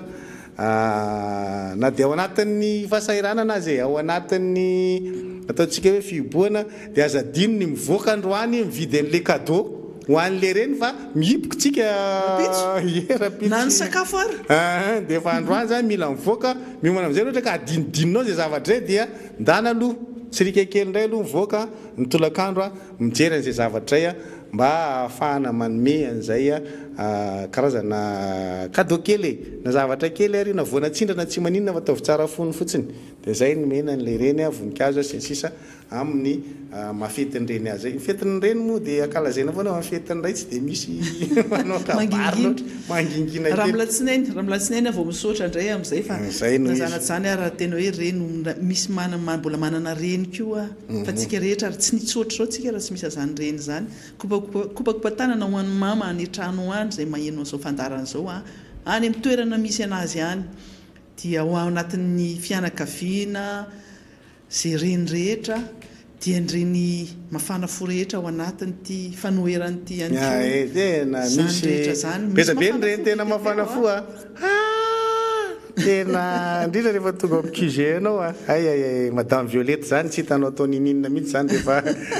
rehefa tonga hoe adevidevidelina verotelova zay resaka aminao tena hoe mafana fo amin'ny tontolo ity zany madame Violette zany ohatra anankiray zay fa betabe ny reny ao anatin'ny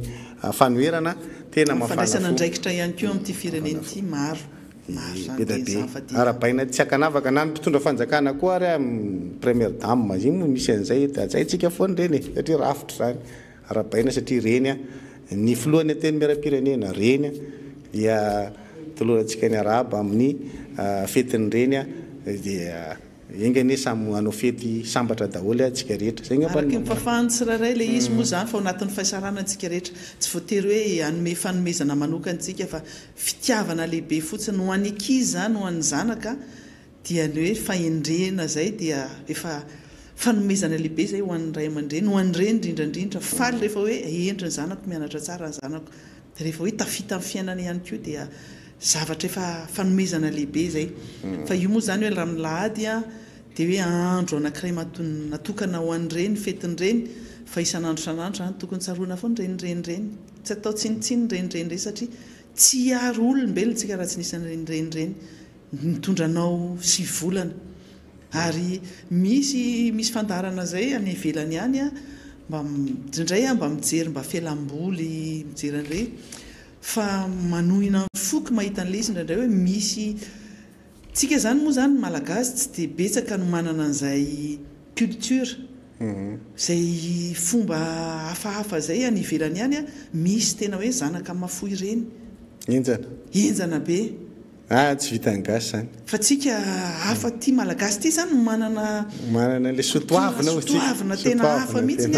fa somary nipotika ilay izy tao anatin'ny fotoana taona ny politika isana nimba ny sotoavina eto koa tsika dia manaritra ny vadin'ny filohan'ny fanoherana ny reny lalora valomanana koa zany anisan'ny reny neny zany arabaina anisan'ny fetin'ny reny